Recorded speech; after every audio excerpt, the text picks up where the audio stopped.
training session. So here we go.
And then I'm going to be doing some muscle often. I decided to do a short and light muscle often session.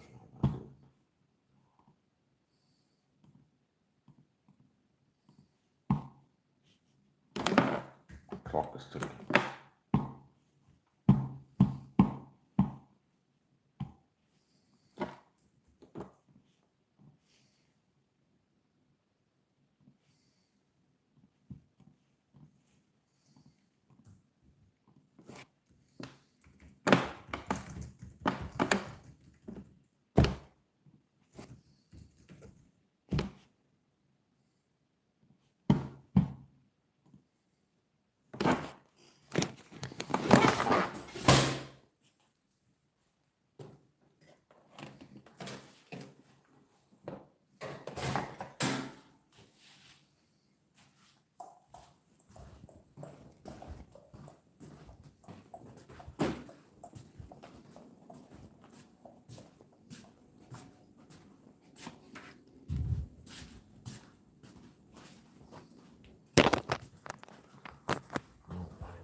Yeah.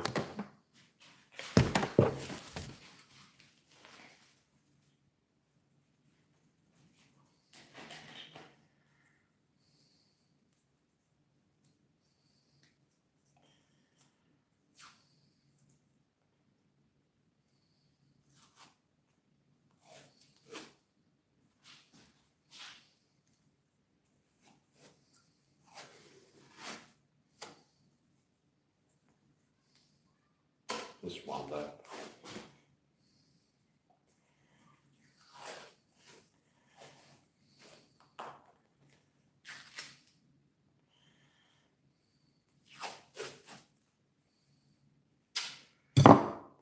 One strip of the knuckles. Take vibrations. Cuts.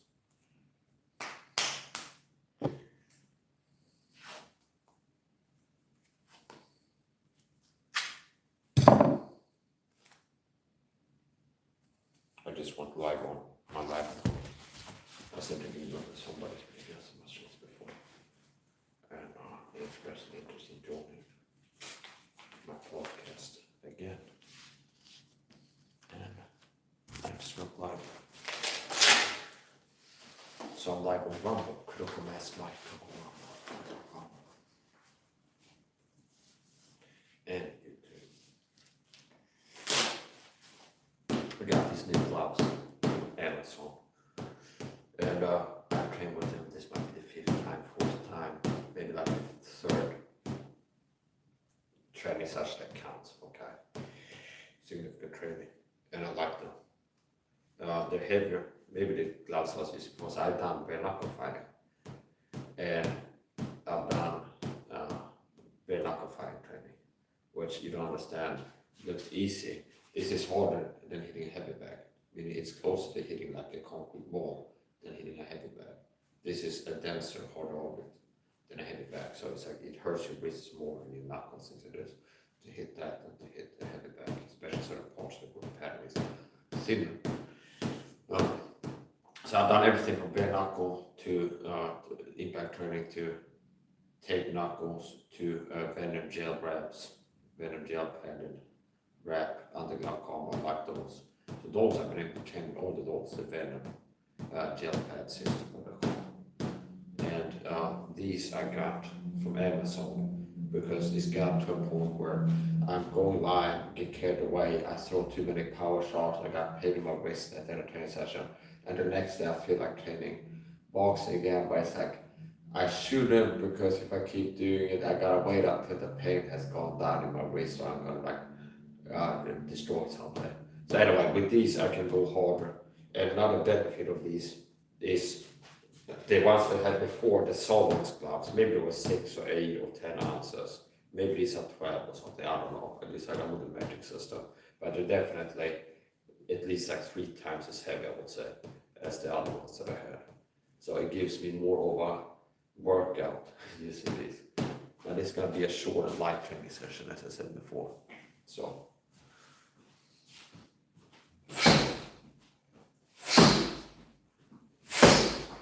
what's our body shots, liver shots? It's a little bit tricky to do the sports content on the phone like this, the vertical. And I have like a huge thumb here. Hand-fisted. About to go ahead.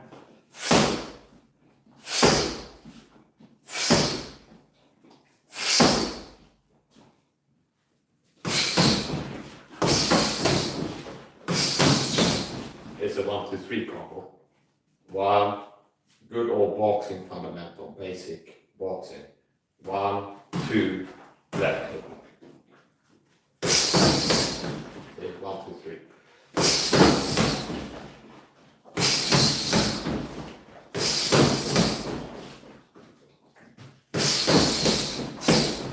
And then build on it to 4. There's the same combo a few times, then the same combo, and then surprisingly it's a liver shot. So the 4th punch became a liver shot then.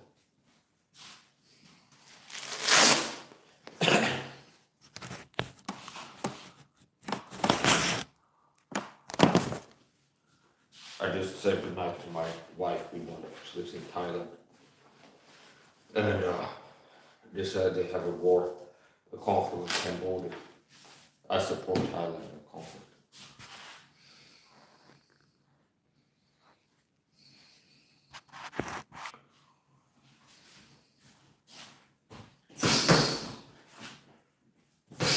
Here's another combo I like to practice. Body shot combo. And I like to make a challenge out of it where I land 6 punches in less than 1 second. And the 4 punch combo in maybe whatever, less than a second too. So 4 powerful body shots in less than 1 second. So not only do I have speed, I have power. I hit above my weight.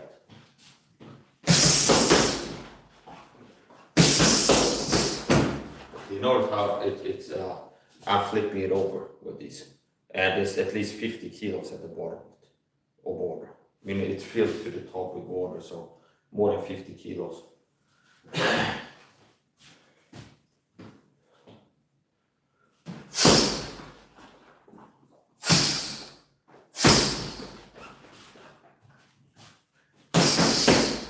Now go for speed, not power.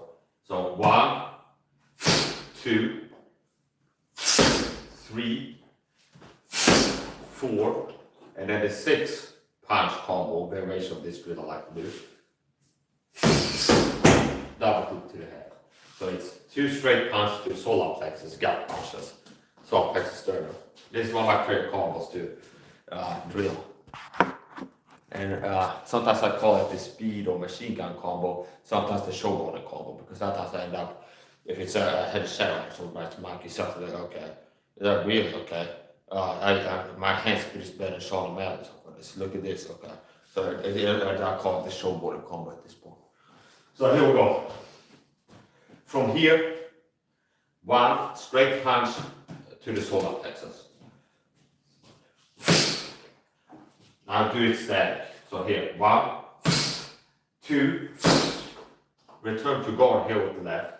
3, leave a shot. 4, body hook to the right side. And then 5, 6 to the head. So there's the 6 punch combo. Do it light first.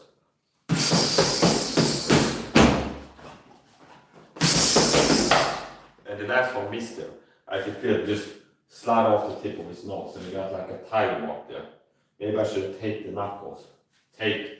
I guess I could tape this because I'm rubbing the paint off of it. There we go.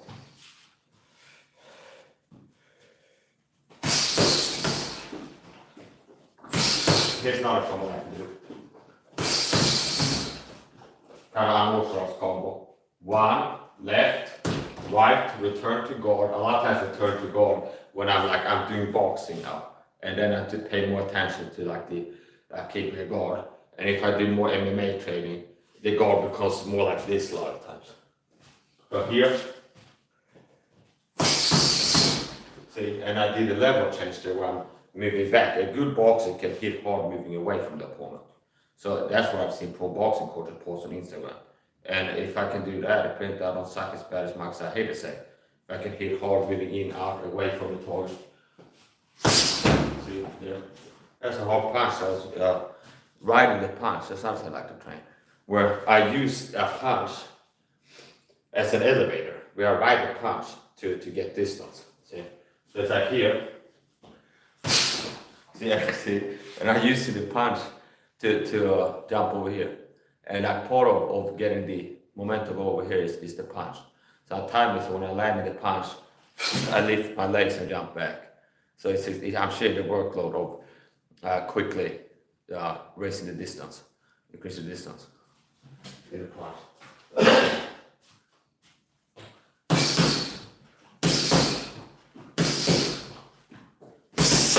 That's the 4 punch combo. And also 4 punches. And I land 4 punches, and that's how I like to make it. Land 4 punches in less than 1 second. So I stand static from the dummy, and from any moment on my body starting to move, I will have landed 4 punches less than a second. And then sometimes I up the ante go 6, and that's the 2 punches to the head. But here, from here, see that's 4 punches. That's hand speed. This is what you see pro UFC athletes in the public workouts go. I showed ridiculous hand speed in recent public workouts and stuff like this. And it's this level. And they're bragging about it in the UFC. Okay. So apparently I'm not doing that bad in the striking game.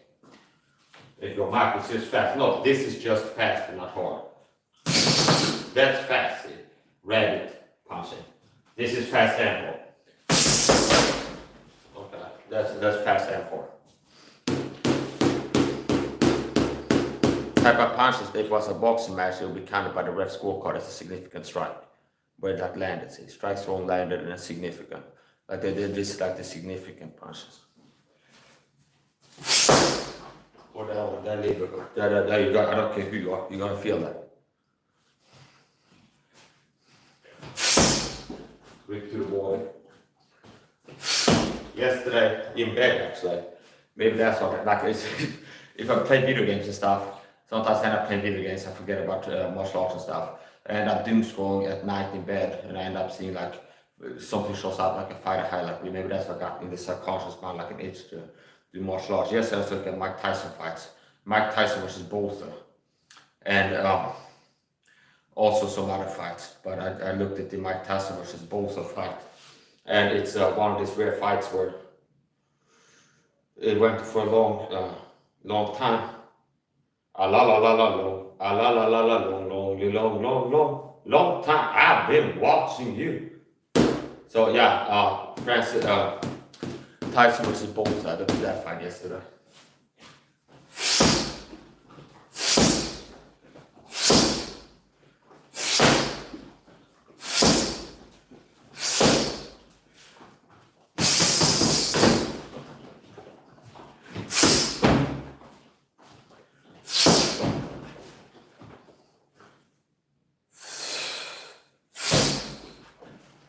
I can generate power punches, arm punching. I can hit hard with arm punching. That's why guys got to have a box goals t-shirt, perfect body dynamics, and they have to use upper body rotation, pivoting, and I can get down on my knees and arm punch and hit harder than a lot of guys can with perfect body dynamics. I'm not joking, I got videos, I don't have to make any videos, I got videos proving that. Arm punching, using my arms. I can generate hard enough punches with the worst body dynamics. So boxing teach you, it's like if you on martial arts YouTube channels, so I can learn how to punch hard. It's like first of all you walk up to arm tree. I'm not a guy, click this video to learn how to punch hard. Okay. Now guy goes, you gotta rotate and turn your body into the yada yada. Okay. Well, apparently I'm not in the category of people that have to do this to hit hard. Okay. I can stand here close and arm punch and hit hard. Sounds like gunshots.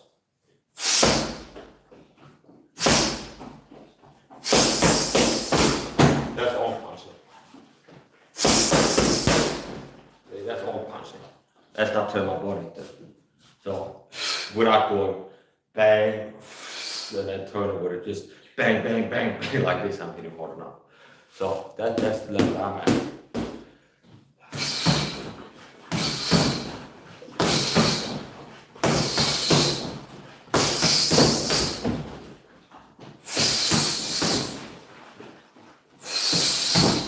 Another thing I like to do, now the last punch I was still sloppy. Another thing I like to do is the stance switch drill. Where I jab, I go a combo, then surprise stance change. Here, jab, jab, right, jab, jab, right. And as I'm landing the right, I always switch my stance to southpaw. And now I start immediately commence jabbing with the right, and power punching with the left. And I do that as well sometimes, stance switches. Go bang, bang, bang, see, here, bang, bang, bang, bang, bang, and then power punching with the left. I like that drill too.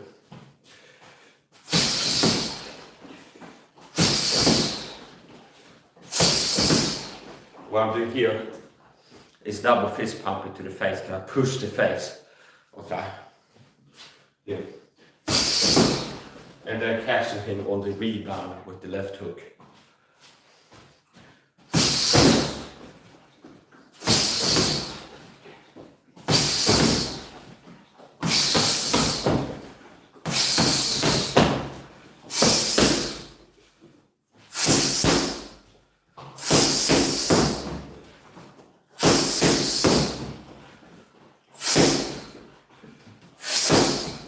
Now I'm using more body dynamics in here.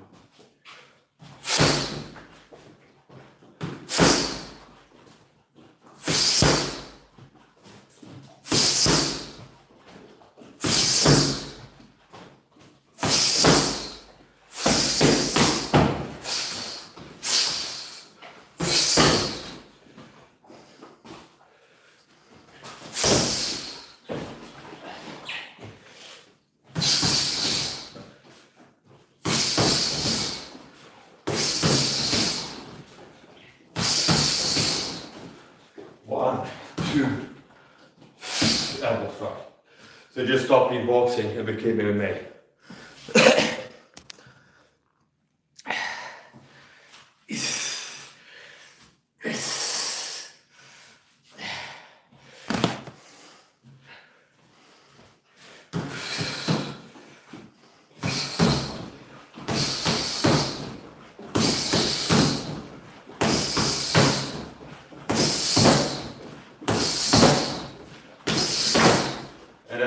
do that too. Connect with the left, level change, overhand right.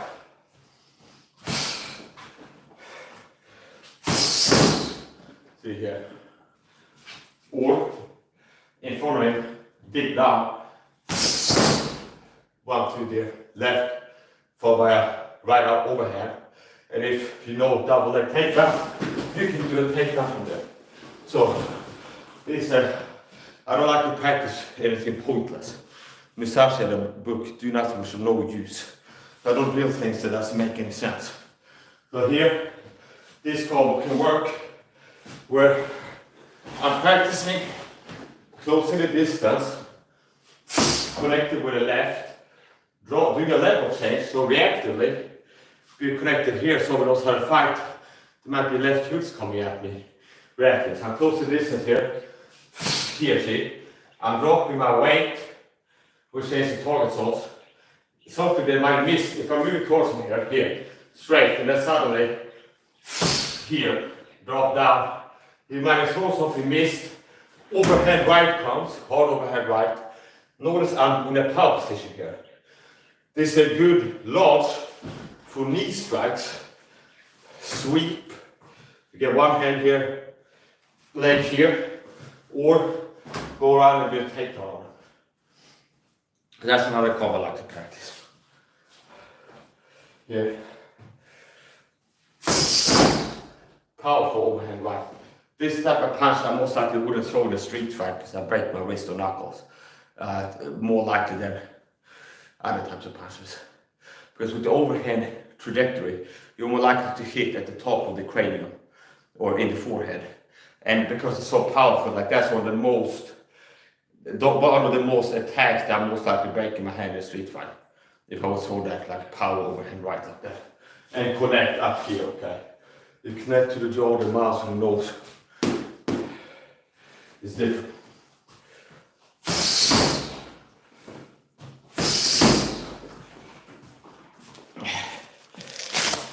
Switch the back here. Heck, I could even put on the camera flash if I want to.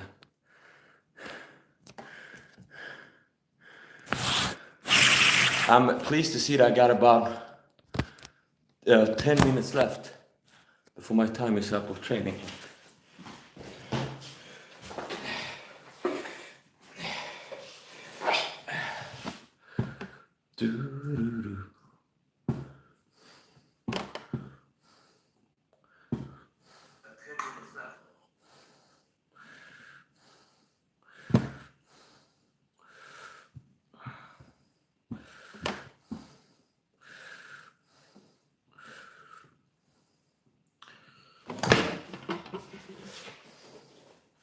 My car is a little bit worse today than usual.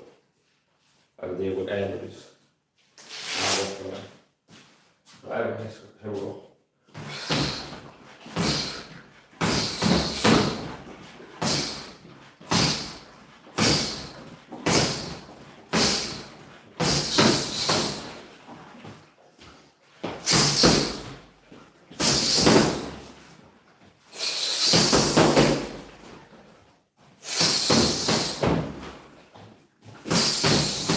Here.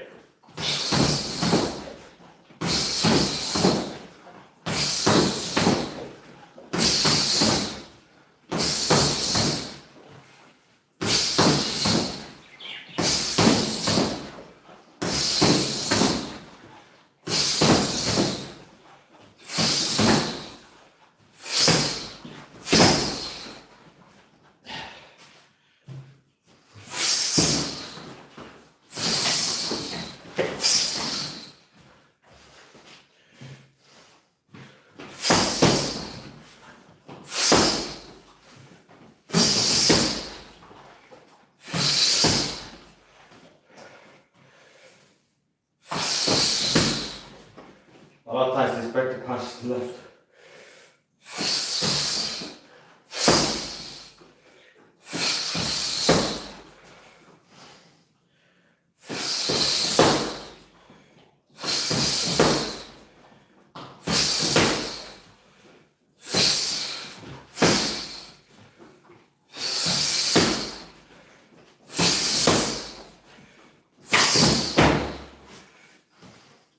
That's a homage move. That I call it the Jones Jr. should do sometimes.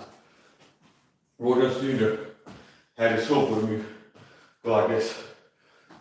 And then throw something powerful, still land it. And you start winding up on this.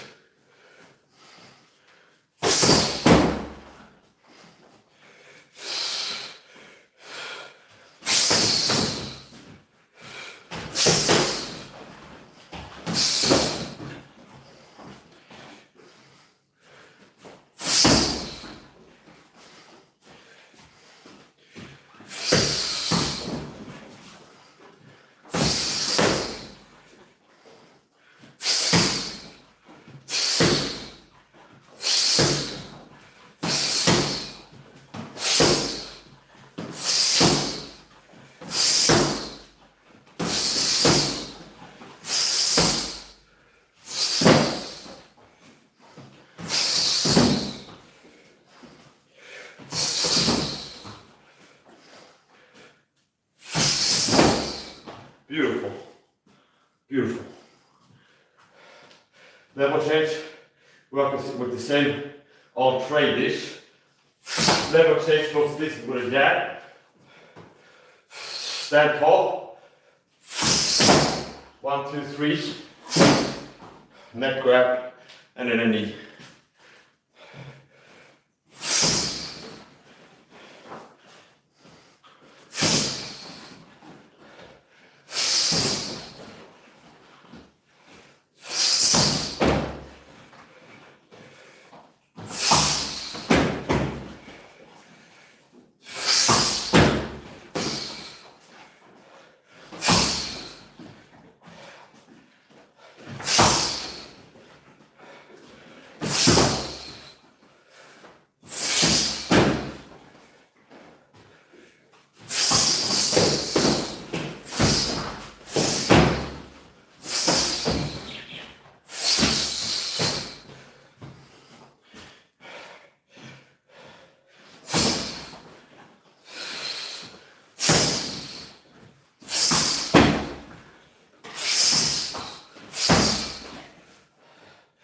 When I miss, into the hip.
Whoosh.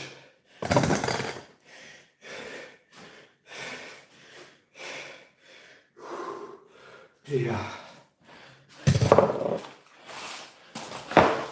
Suk.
Last whole piece of rubber.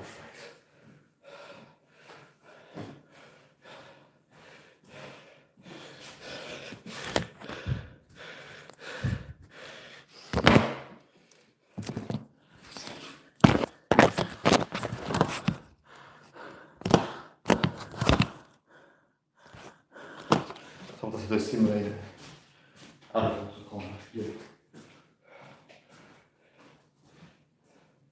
Behind quality cover. I'm hitting without exposing my vitals. I'm hitting what I want to hit without exposing my vitals. And then you go.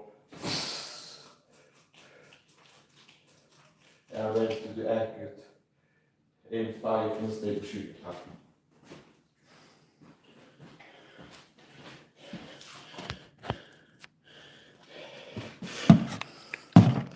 Now we'll do some elbow strikes to the last quarters.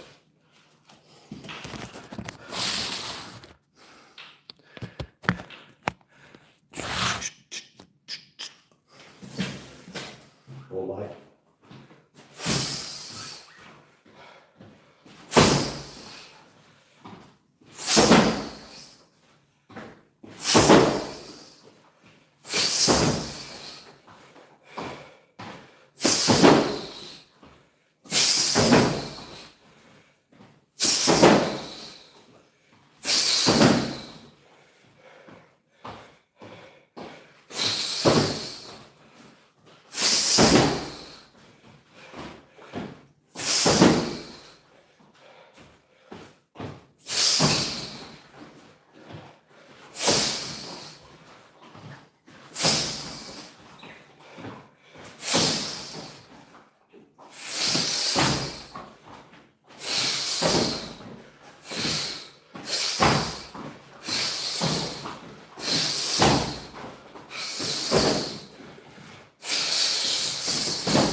This is not feel for the muaythai haters, because they see a manly man who is physically powerful and capable and makes feel shit about themselves.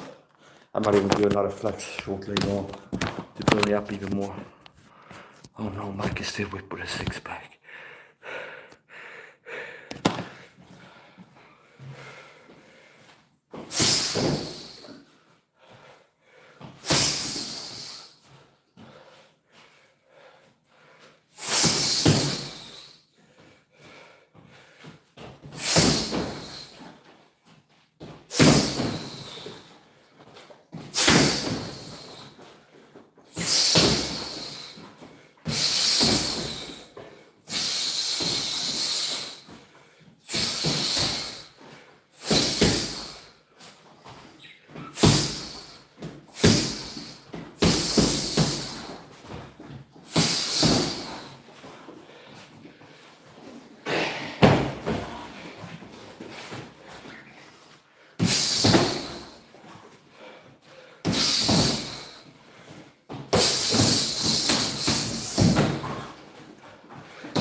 It's radical, but I have to practice.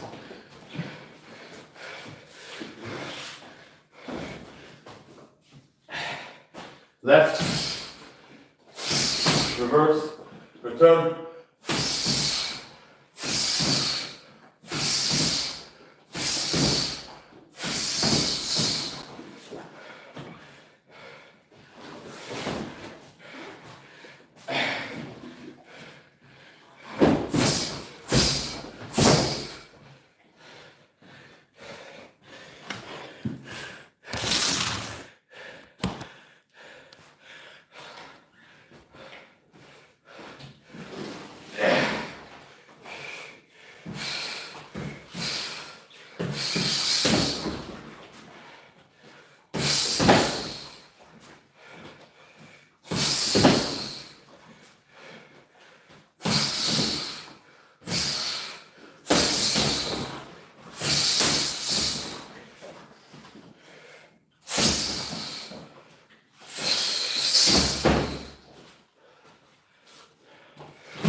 Do a dead hang.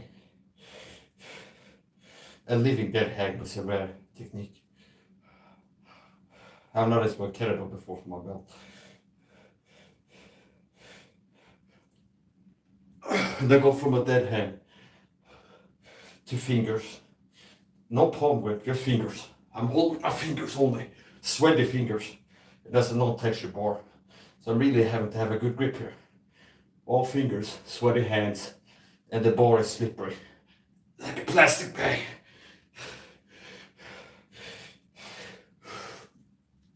Yeah. Yeah.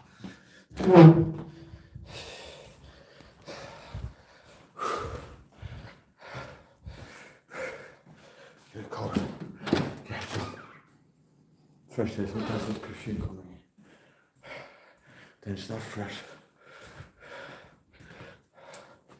Finish with the training. Wind down. Good training.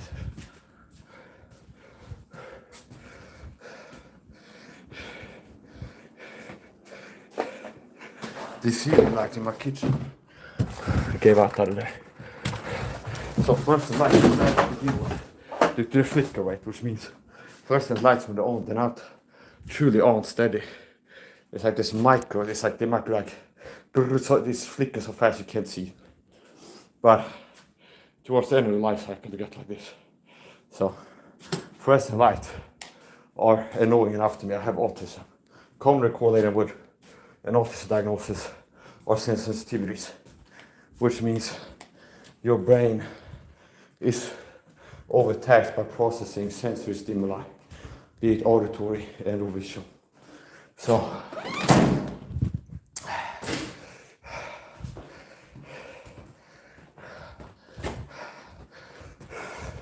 part of making my home autism adapted is I buy Edison bulbs, aka Tesla bulbs. And if you don't understand from giving you that, you still don't know what I'm talking about. Okay, aka vintage light bulbs, aka the types that most people had in their homes in the 90s. Incandescent light bulbs. That I think it was around 90% of the energy is heat and the rest is light. I think it's more heat generation than light generation with the vintage light bulbs. Now, I believe that it's not just people with sensitivity such as me that are negatively affected by the common lights now, the fluorescent lights, the LEDs. I believe these are bad for everybody. It's just that people with sensitivities, it's not subclinical, the effect. It's effective enough to where you notice it, basically.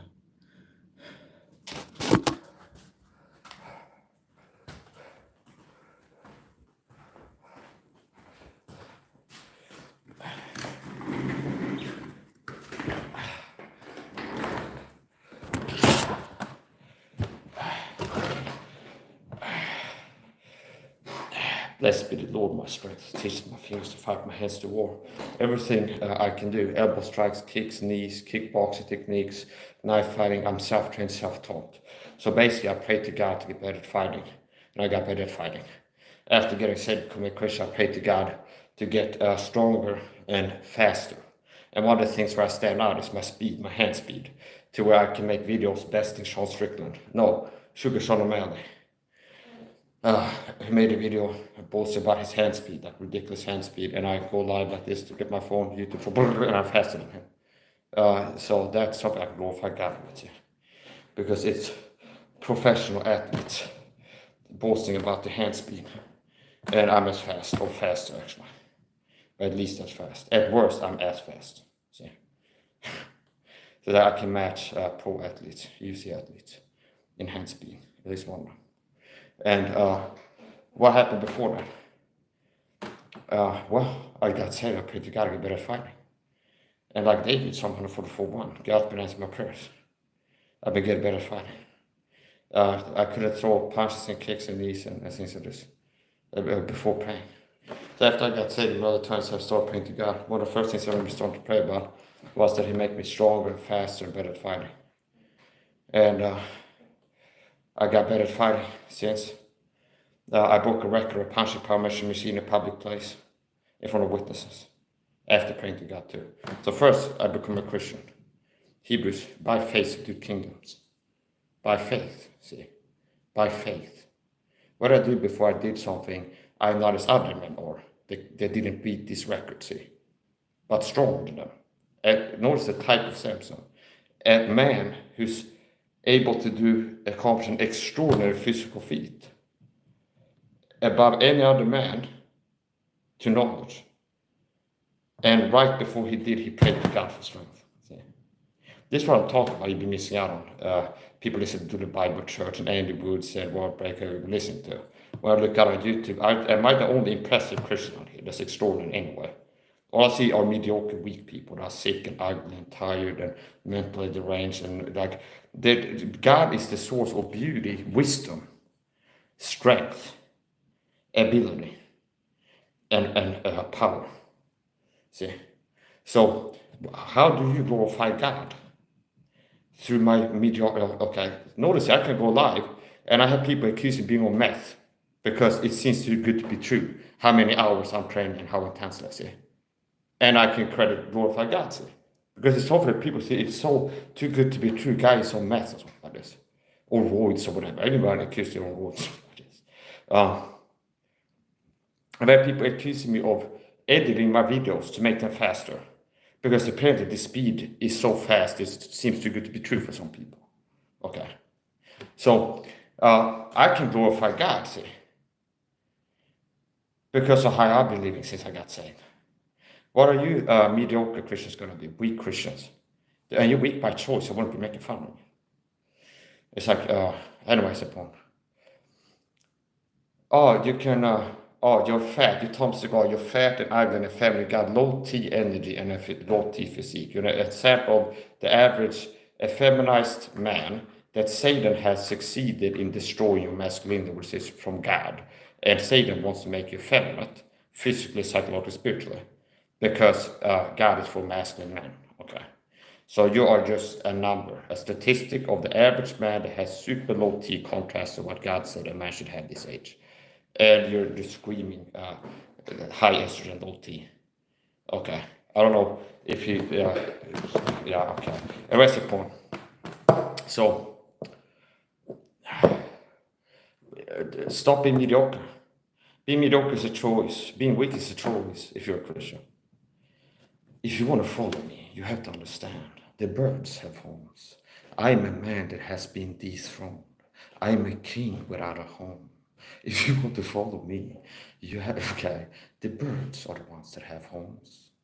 I am a man that has been dethroned. I am the horn from the east, from the west, something like this. Sultan Karmain, something like this. Okay. That's an impression, okay? I work on the impression of a guy. I saw a guy show up on YouTube, and he's like, his style is different than I've seen other. He's a Muslim, okay? But his style is completely different. Typically, like the guys in the church teaching something, they got like an outfit that's like the archetypical outfit, okay? But he's got like a hat, okay? Like a regular, like hat, like a punk rock, something like this. You know, it's like a hat, a normal hat. Like a normal outfit, kind of. And then he's claiming to be the model, something like this. And I see some people in this chat are like, yes, it's how we're accepting as a model, something like this. So he's got the right to believe whatever he wants, okay? Now, if he came to me and want to have an interview, I'll go, hey, there is one way. There's one name given under heaven where my men must be saved. So it's like, I don't hate Muslims or Buddhists or Hindus. If I did, I wouldn't have been able to win souls. See? If I hated Jews, I wouldn't have won a Jew to Christ. Edward was church talker. Somebody, see. If I had a hatred of Jews, if I had a hatred of Buddhist people, I wouldn't have won my wife to the Lord. See, it's, oh, you're Buddhist, I can't talk to you. Come from a Buddhist country, you're heathen, I can't talk to you. Come not nigh to me, if I am holy than thou. See, okay. So anyway, that's the point. I'm for freedom of religion. People have the right to be Muslim, they have the right to be Catholic, they have the right to be whatever they want to believe. But I'm not going to pretend to agree with people. I'm a Christian, and the Bible teaches that there is one way to heaven. Jesus said, I am the way, the truth, and the life, and no man cometh unto the Father but by me. See? So do you understand? That disproves all other forms. We say, well, I'm a Buddhist, I'm going to a good place in eternity because I believe in Buddha. Jesus said, I am the way, the truth, and the life. And no man cometh to the Father. Where is God the Father? In heaven. Eternity.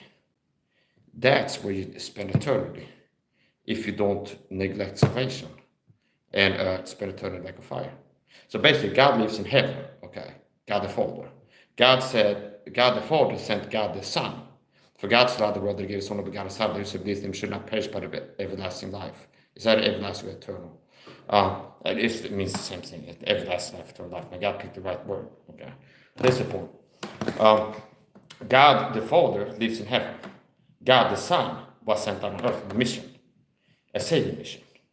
This ties into my pop culture decodes, where I have the ability, maybe the gift of discernment by God, after getting saved or something like this. But I say I've been able to find hidden truth, which is what discernment. It's like you look at whole movies, you find hidden truth that other people, I don't see other people seeing the same movies like, oh, I found some hidden truth and they were playing the same video games. So here's a decode. One of my favorite games, Hideo Kojimbo. Okay. Codename Kojimbo. Okay. A man known only as codename Boss Babe. Okay. see, that's what my girlfriend calls me. Or like before we got married, she called me Boss Babe. Okay. I said, good night, baby. Good night, boss, baby. She said, I didn't like train her to be like this, like be a submissive woman or something like this. But she just exudes feminine submission. I mean, a real woman, okay, which is what I'm valuing and looking for. So that's not a topic, like masculine and femininity. Where there's a problem where a lot of men are feminine. The type of guy that are fat and even Cheetos with a bra. And it's like they have that. Not making fun of you, it's like 40, if you're 50 plus, married with children, they have a dad bod. I'm not making fun of you. But if you're in your 20s or 30s and you have a dad bod, maybe you should think about getting better shape, okay? Okay, maybe. Maybe you sit down and think like, what if I got ripped with a six-pack? That make me feel good. What if you would get a six-pack, ripped with a six-pack? Okay. What if you just thought about like, why don't I get a six-pack? That's the point. So here's the thing, okay? Where's I go? Yeah, my girlfriend, my wife, more precisely. She's a feminine woman. Henry Merkel, save-the-males.net, or something like this. Okay. Frantic call or bell. I'm seeing aliens. Okay, stop smoking crack. If I was running a radio station, it'd be kind of boring. I'm a Christian. Hot meat and potatoes. Guys going, I want to talk about aliens. The demons.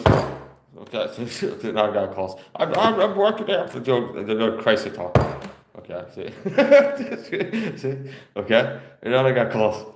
It's like, oh, the aliens, they're demons or what is? It's like, I really kind of touch this alien fake. Okay, the CIA sent you here to crazy talk. Okay, and next other black gonna talk about 9/11 is a job, and you're gonna associate that to aliens and spaceship things with the Earth being flat. I get it, bro. Boom. Okay, go jump in that. Just jump in that leg. Okay, I'll be saying like raffle. Okay, lucky viewer, the wild card call, and the bungee jumping, and for half the price. Okay, this is something I tell him this sometimes. I tell. It's like I'm working to find a sponsor, and I'm still didn't get anybody contacting me. But if there's somebody that has like one of these experience things, where you can go in a Cessna, like a small turboprop plane, I think they call it, and then you can go skydiving, okay? And if they can hook me up, okay? So it's like people, my haters, can get like a life-changing experience. They can get a ticket. They have to pay for it, okay? So it's $100 I'm looking for skydiving out of an airplane with a parachute, of course. And for $50 it's skydiving without a parachute. I'd recommend the haters myself to save your money, don't waste your money, and ask the guy in the airplane. Just as you're about to go out, like, hey guy, do some heading. Like, can I get a skydiving without a parachute for half the price? And if you keep doing that, eventually I might do it to you. Okay. Here's another thing. I will see if I can find a sponsor for the another experienced type of people that are afraid of heights to that level, and they have like a lower height to deal with that, but still a little bit screaming.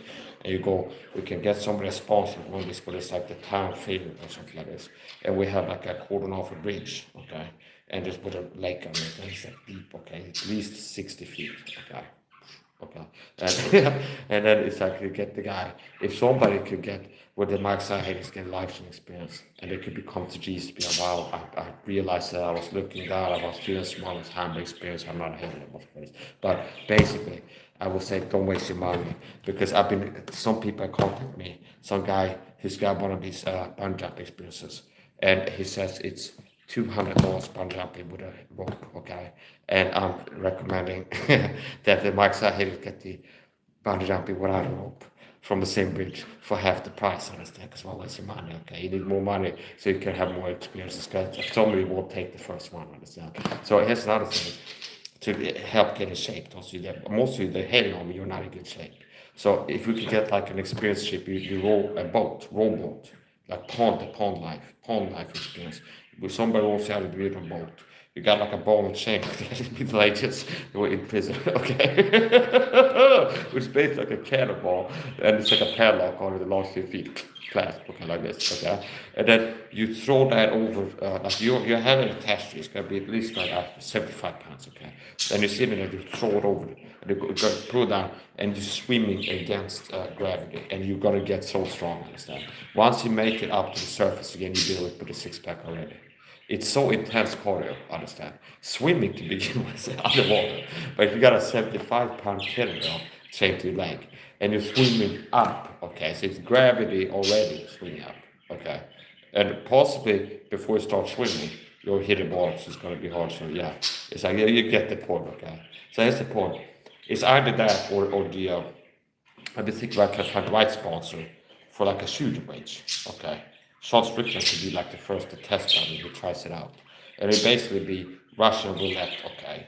With every silly number, okay? See, because it makes it more exciting, okay? See, it's like the odds like it's a 60 game like Russian roulette, where it's like 1 in a 6 chance to blow your head off, okay? See, it's like that's really not nasty, okay? So it's not that far from being hit by lightning, okay? Or a tough guy walked down on the way today to hit by lightning and think, okay, 1 in 6 chance you made it. Why don't you play Russian roulette with every single loaded? You want to be tough, okay? Because it's like, then the chances there will be a divine intervention where God makes like the primary, like there's something in math, it would be like an act of God, okay? Like a random act of God, covered by insurance or not, okay? So no acts are random, by the way, by God. So I take offense to the insurance companies in this world used it, and random acts of God in the papers, okay? Because no acts of God are random, as if it's like chess, whimsical. God doesn't operate like that. You must do that. Oh, what do I have to do today?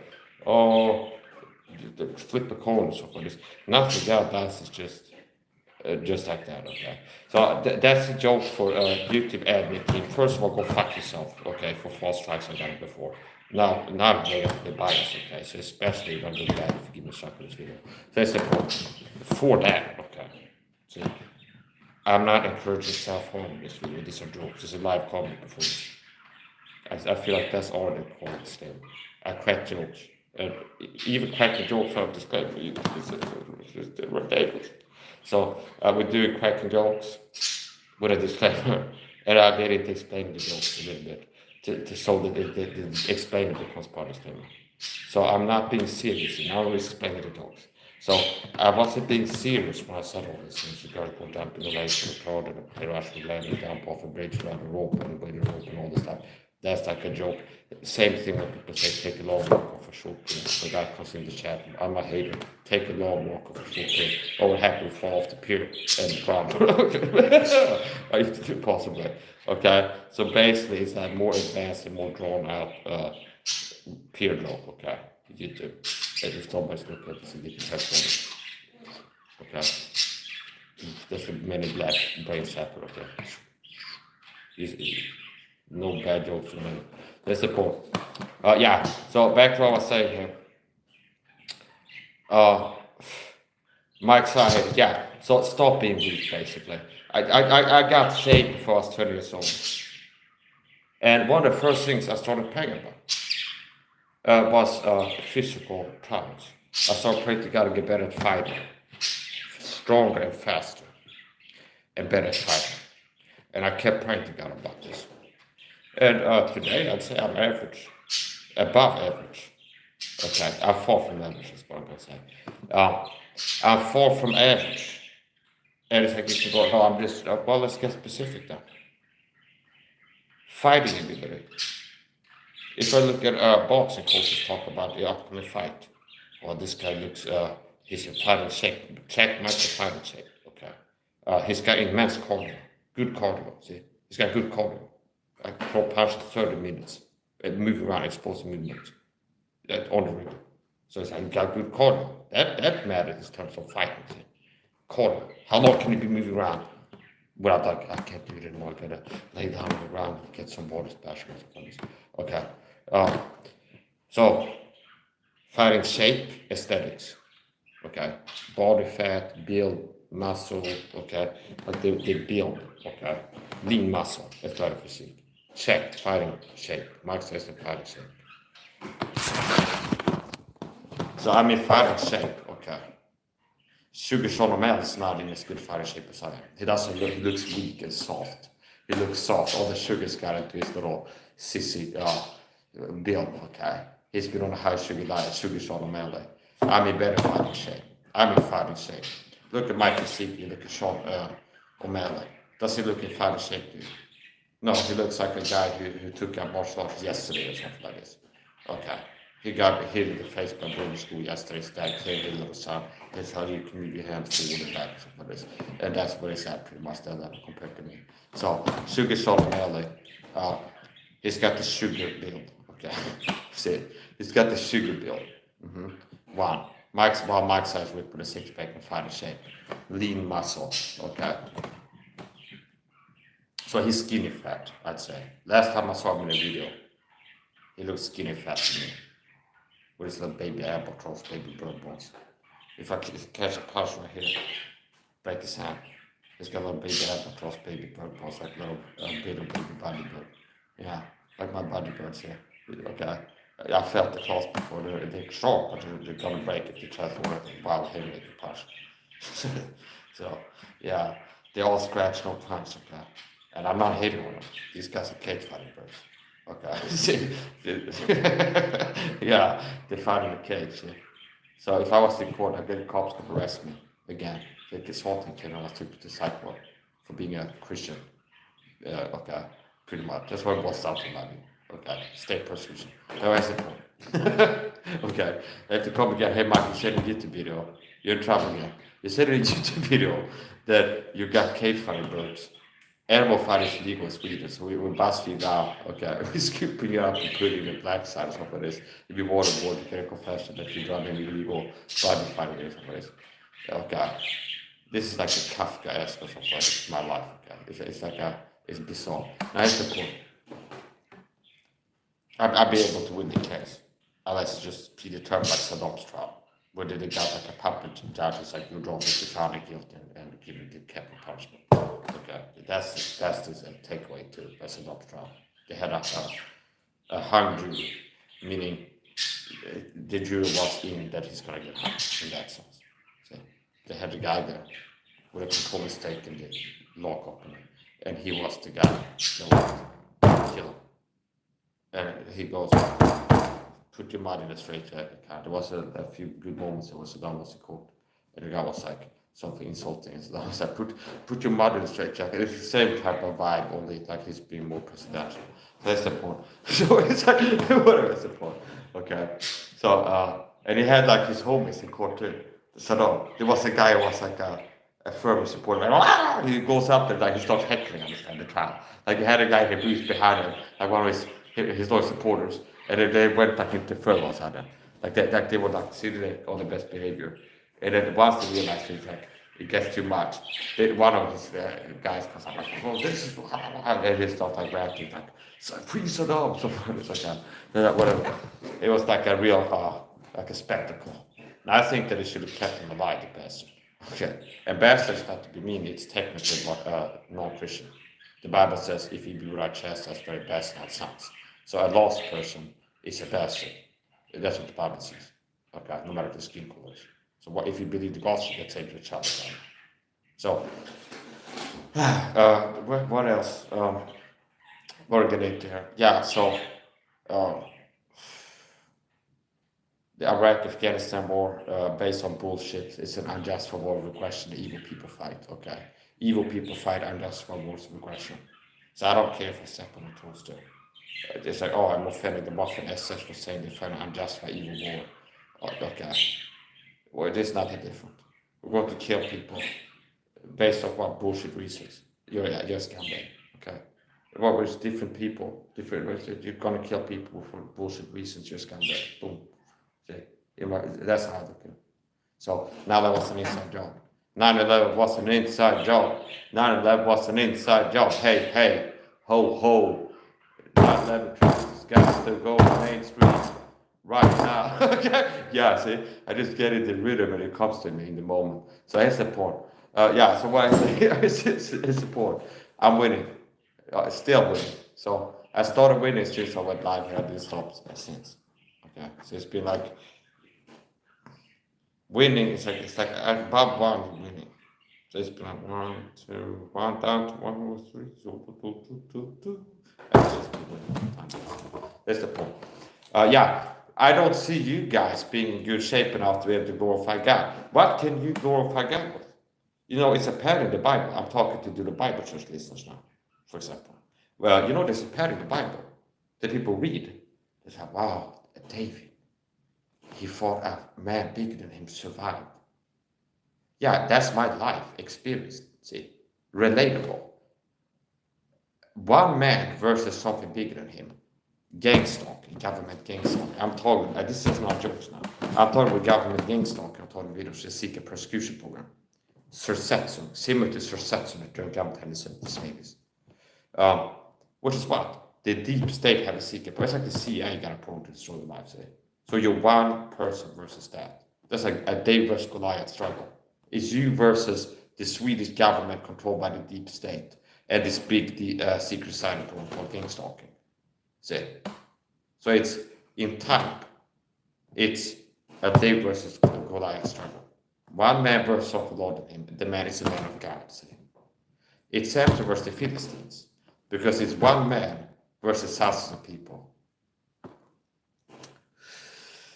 This gang stalking persecution program, it's not like literally one person. If you dive down listen to this, like I'm saying that the government has hired a bodybuilder to stalk them or something like this, like Andre the Giant, or another man that has a gigantism as an actual condition.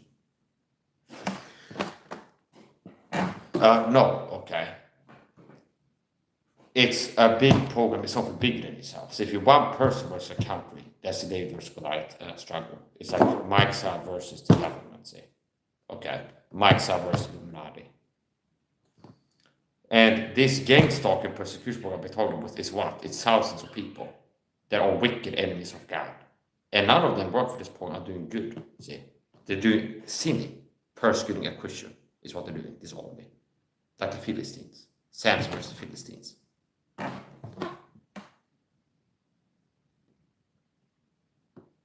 Bazio dall'Italia, insomma, mangiare a tavola.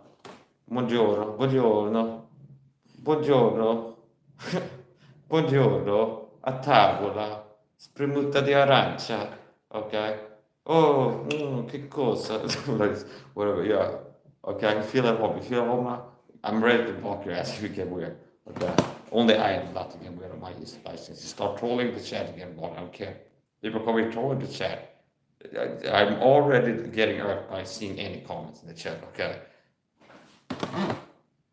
Okay, so you're not on the wrong way yet, okay? Scusi.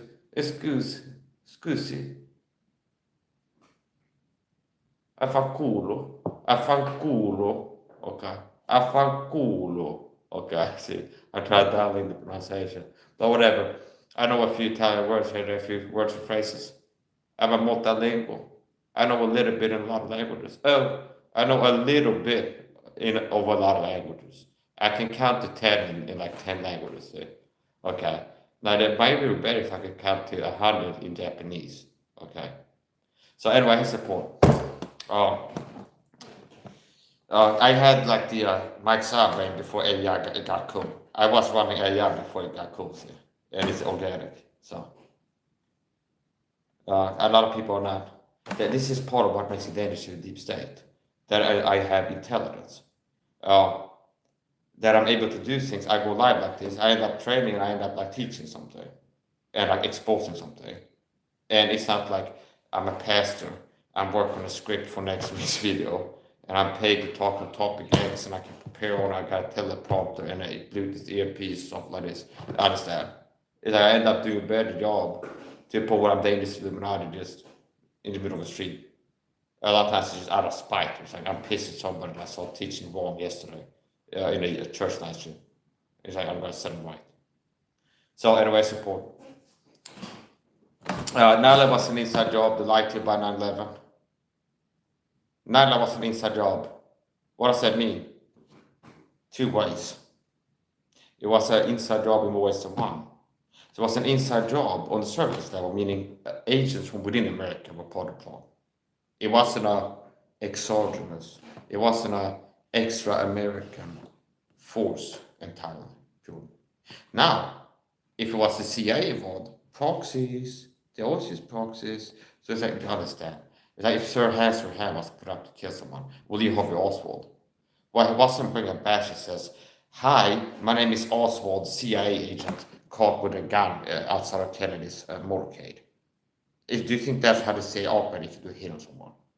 So someone can get caught red-handed, CIA agent badge, as you kill somebody for the CIA. And like, oh, the guy's bank account, if somebody checks it, be like, for murder services provided, CIA chief signs off on your paycheck, something like this. Obviously not, okay?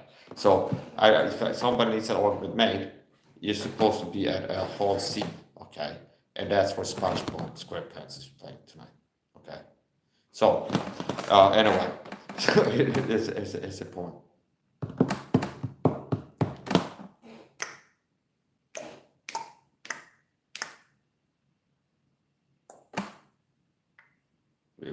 We got to feed this one. So that's the point. I can keep going on. So I'm ready to deal with the other points. So, 9/11 was an inside job. What does that mean? Some people know level 1, which say, well, it means that people in America will want it. Yes, and that's the important part of the conspiracy.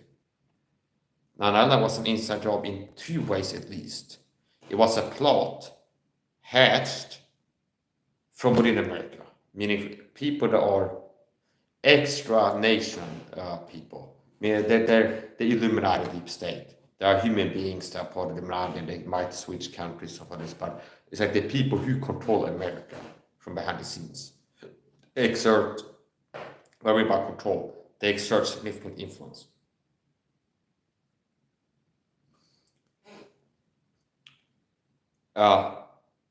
So basically, people from inside America were part of the plot.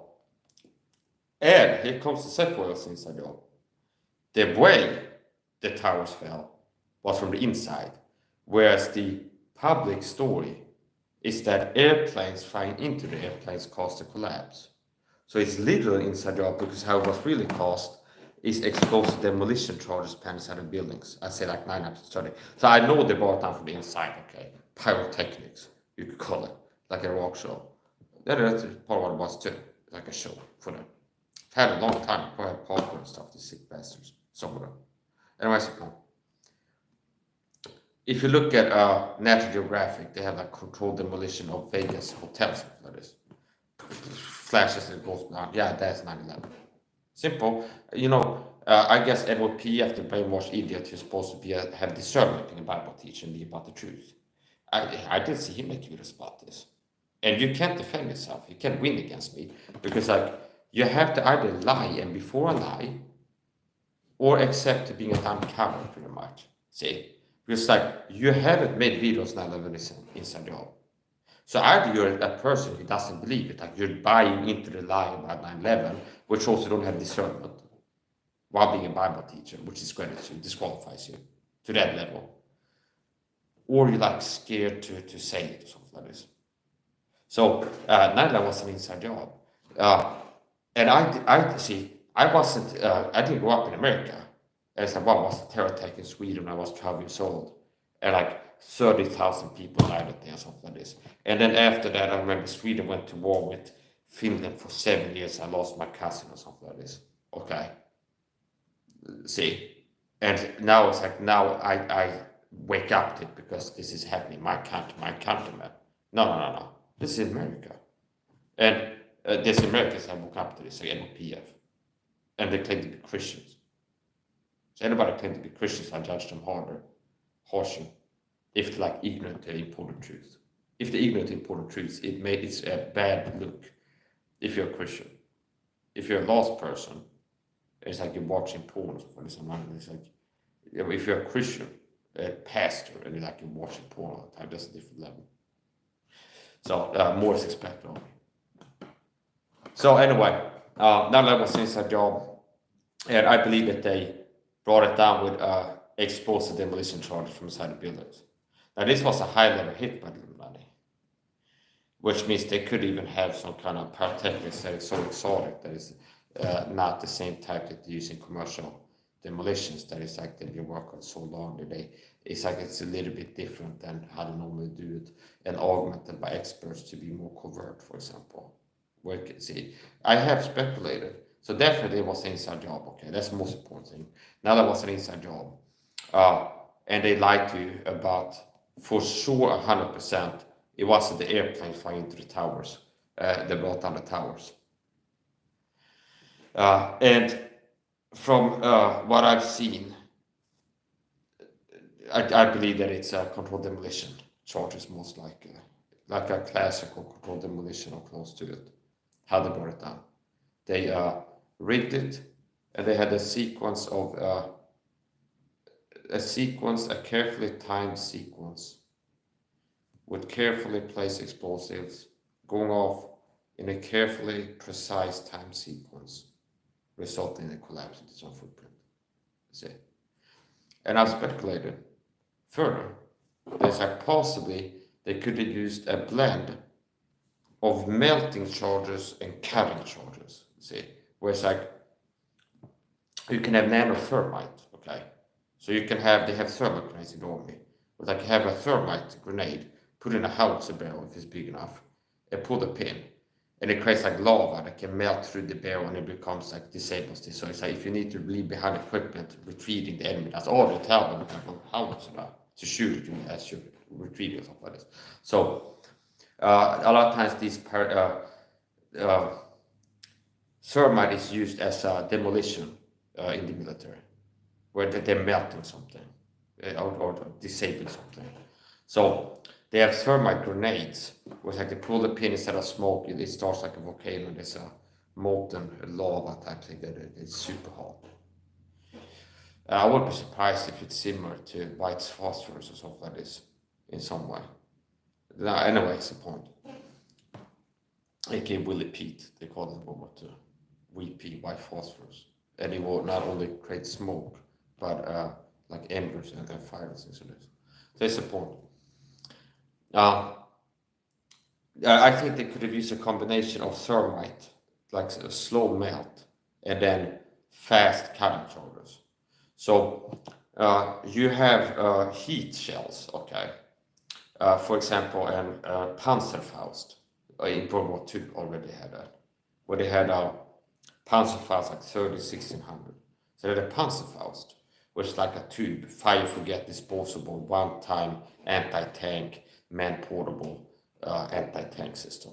It's basically like a tube, and the Volksturm used it, like the Volksturm, a lot, like heavy use of that, easy to use. It's like a tube, and it has like a thing like almost like a pedal, like flip upside, like it lobs like a grenade, and it can knock out a lot of allied tanks. I don't know if you can knock out the front arm of the Sherman, but like the side and back, possibly.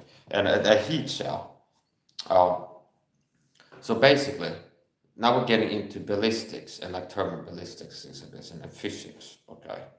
I see people say I'm crazy once I have CrossFit competence, I'm smart, but people comment down with exercise. Listen. So, to defeat armor, steel, rolled homogeneous armor, RHA is how World War II tanks, that's the armor they had, typically. Face hardened sometimes. They can have different types of armors.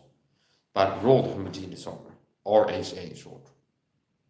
So if you search a tank, if you know one tank name, Sherman or Tiger tank, and you hit and start doing Google, reading Wikipedia articles on World War II tanks, you're going to see RHA, rolled homogeneous over there.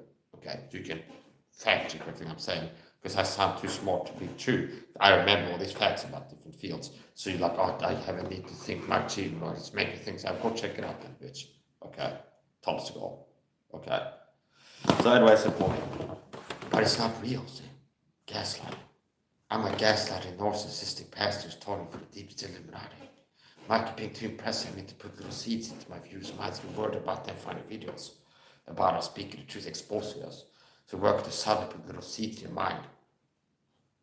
Okay? Like what this guy, Michael, he said you were nurse, because Michael feels by healing people. And how we do Bible church are not doing that. We're not teaching Christians how to be healthy. Okay? It's like, what a disgusting freak. That's why I support. Beware of these people. So that's what I talked about that before. Weak leadership that leads to weak Christians.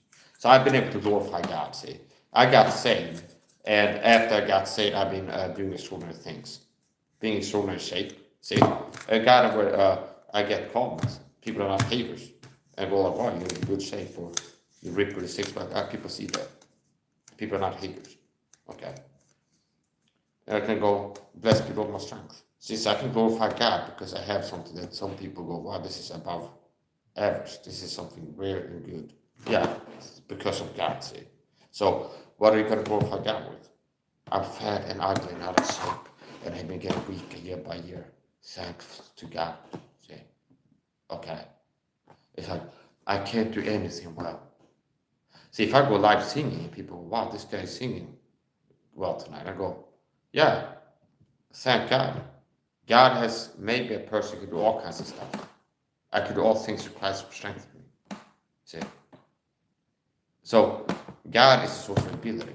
So I'm not going to promote some kind of mediocre, soft, sissy Christianity to myself or others. That is just going to keep you weak or make you weaker. It's like, oh, just be an average guy, that's okay. As a Christian, you should pursue excellence. See, press rather more on the high, something like this, not low. Say, you're supposed to have high standards and high aspirations as a Christian, and not like, oh, I'm just going to be just do you have potential? See, every Christian has the potential to become something great and extraordinary. Now back to 9/11. So, I got to check if I have a guest around if you showed up backstage. Yes, now he might have left already. We'll see. Okay, now it's actually backstage still. Hello, Ed. I see you there. Magic. Hello, welcome back. Yes. Is that an FSU show? Hey, how you doing? Do. Look at that. Oh. Notice this guy doesn't get insecure when I flex. It's actually happened where I've been up on a panel sometimes, and it's like a stick, okay? I start a lot of my live streams flexing, and if I do it as a guest on the panels, other times as I show up backstage bed as a guest, first year it's like I show up flexing, okay? And if not, my profile picture is flexing, okay? It's just a thing that I do. Okay, so I get up on stage, see, on StreamYard, and first thing I do is to do flex a lot of times. And I've had, who was triggered by this sort of attack music on the panel? Just like, hello guys, okay, see? Am I pissing in your mother's mouth or something like this? No, okay. I'm showing up on a panel, shirtless, in good shape and handsome. That's a real issue. And you're a fat guy who's insecure, out of shape. And you see a guy who's in better shape than you. And that's what the issue is, okay? I'm not dumb. I know I'm about to blow, I ain't dumb. I got black, I got white, what you want? Hop up in a ghost, hop up in a fan. Oh, he's loving it. Okay. Yeah. So yeah, what is the point? Yeah, I put on a show sometimes. Yeah, he likes this is great. I should be doing more shows with this guy. It's like he likes the shows. Yeah. Some guys don't like the show. So what I say? Yes, that's the point. Yeah. So whatever is the point? It's like a cabaret. Okay, I got one guy right now paid tickets. So I said, just come up. That's the point. So you got one guy to buy a ticket. That's the point. So now we gotta act the part. Yeah, one guy gotta sell tickets here. Yeah. Of course you guys should be entertained. Here's the point. Okay, so whatever. Here's the thing. I'm being facetious, but here's the thing. I'm gonna finish up pretty soon on my phone and keep going here. So now it is a job. You have heat shells, okay? You have kinetic energy rounds, okay? What's the kinetic energy round? It's like a punch, basically. So if I fire a cannonball at a wall, a brick wall, that's a kinetic energy round, okay? A full metal jacket ball round, like a 9x19 parabellum, or 45 ACP, okay? Ball, that's kinetic energy, okay? So which means it's matter in motion, weight, speed, and then depending on how much it weighs, density, hardness of the material, weight and speed, it determines how powerful the impact is. And thermal ballistics, meaning weight and speed matters in terms of how well it penetrates and how much like foot-pounds of force is delivered into the medium. You call the ballistic medium, like the receptacle, the thing receiving the ballistic, the force, okay? So, if you have a heavyweight arm and you move it slow, it's like this. Let's say it's like a 15 kilo arm or 30 kilo arm moving slow into your face. Okay. Now, if you have a 5 kilo arm and move it super fast, it can hit a body's heart. So you have an FM57. and you have 45 ACP, which are pretty much two sides of the spectrum. We have one light fast projectile with flat trajectory. You have one slower, heavy projectile, natural subsonic round, with the opposite flat trajectory. See? And what it is we talk about kinetic energy. We talk about how to penetrate now. Okay. So typically, speed kills armor. So if you're looking to defeat armor, body armor, or tank armor, you want speed and something hard. Yeah, that's speed. So speed defeats armor. Okay. Yes. Notice I can hold lecture matches on ballistics and thermal ballistics, going to history, Bible stuff, now I've been inside job, health, fitness, and stuff like this. This one makes people hate on me when I show up because they get outshined, see, and people have insecurities. It's like I'm not gonna be like pretend. It's like I sound arrogant when I deal with the psychology of my haters. Okay, it's like here's why my haters speaking the truth about why my haters get triggered and start bullying me on the internet. And I sound like an arrogant asshole explaining to some people that deserve it. I don't care, okay? I'm not hypersensitive to people's sex on me. Well, okay. There's the point. Is I show up on a pad and whip with a six pack. And there's a guy who's fat and out of shape there. And then I start talking. It was already hurting him just to see a guy, an ideal judge here, with an ideal physique, and he's far from the ideal. And the further you are from an ideal physique, the more likely you are to hate on one that is closer to it. And the closer somebody is to the ideal physique, the further you're away from it, the more likely you are to be a hater. See? Understand? Like ideal male physique, the closer somebody is to that, and the further you are, the more likely you are to hate on the person. See? So it's like a guy who's 325 pounds fat, and his friend is 324. He's not gonna be like triggered into feeling super out of shape and sees this guy can't even notice the difference between them. But if a guy is ripped with a six pack, that's a big difference. See? And you feel exposed of how out of shape you are compared to this guy. See? So The one that's in shape's gonna yeah, be the one and that's here's another thing why the worst nightmare of internet people are toxic, a lot of people on the internet, narcissistic. It's like it's not like well, a lot of times this is human psychology. I've dealt with humans for 36 years now. And I've gotten more quality input out of that and understand that some people have them twice a year than other years. Just look at other people in the 66 years. I don't see you being able to explain human behavior or the vice versa. That's the point. Another thing is like, oh, if I show up on a pad, it's like, oh, Mike is in good shape. And you can't go, well, he's just like a caveman guy who flexes his biceps, but he's dumb, so that gives me some relief that while he's better looking, in better shape, more athletic and masculine in his like body and what he can do with it, but he's a dumb idiot who's inarticulate and so no, because I'm also smarter than 90% of people in terms of IQ, see, and multi-talented. So I show up for the pad as a guy who's fat, out of shape, ugly, and I have mediocre IQ. I'm smarter than him.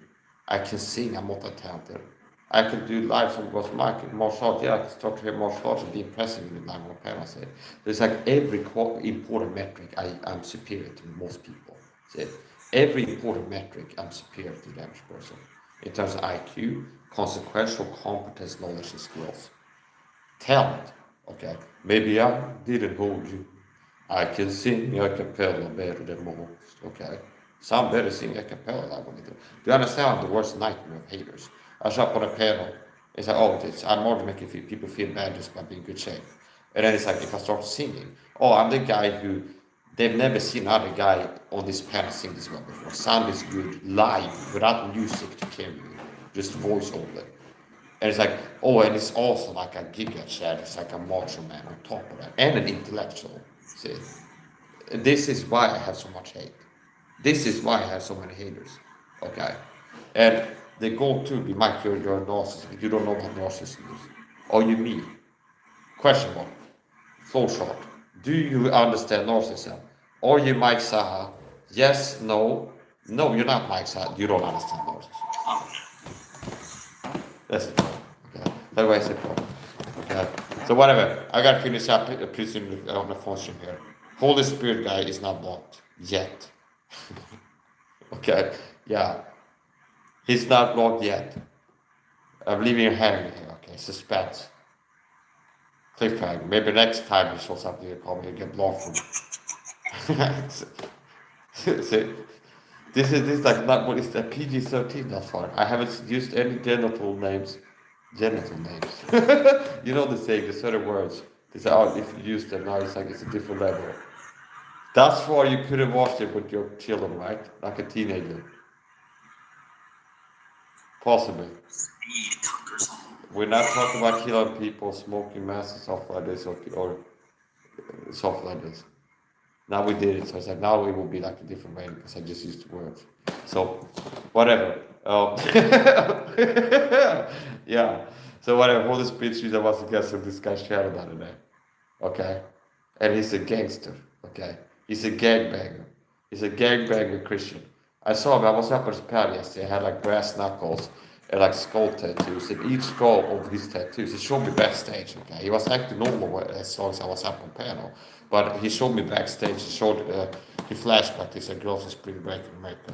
I've seen it with this noise thing, and he did it like this. Hey, man, look at this. There's got 3 skulls. I go, what is those skulls? And he goes, it's for every person I killed, being a gangbanger street preacher. So this is like, it's like I killed 3 atheists as I was street winning. It's like so winning, street preaching. And it was 3 guys that like denied Christ to poor right, just beat him to death. And I'm like, wow, okay, but he got such a chill personality on camera. But it's like, yeah, but it's like I gotta play like that for the views. But it's like, I'm out here holding it down every day. I got my Bible, my brass knuckles, and it's like I got my 6-shooter. I'm out of here thugging on the side. I would love if we got offended because he's the guy who's like a Christian on this guy. He's like on the side. That's whole part of half of the joke. Where he's like a guy who's like, let's not cuss. Do you understand? He's that type of guy. But like up on a panel. And I'm not attacking him for that. I'm saying he's a Christian, so which means he's more likely to be like this, like no dirty jokes, people. It's like calm down, okay. It's like okay. It's like if you bring up, hey, you heard Pam Hansen died yesterday.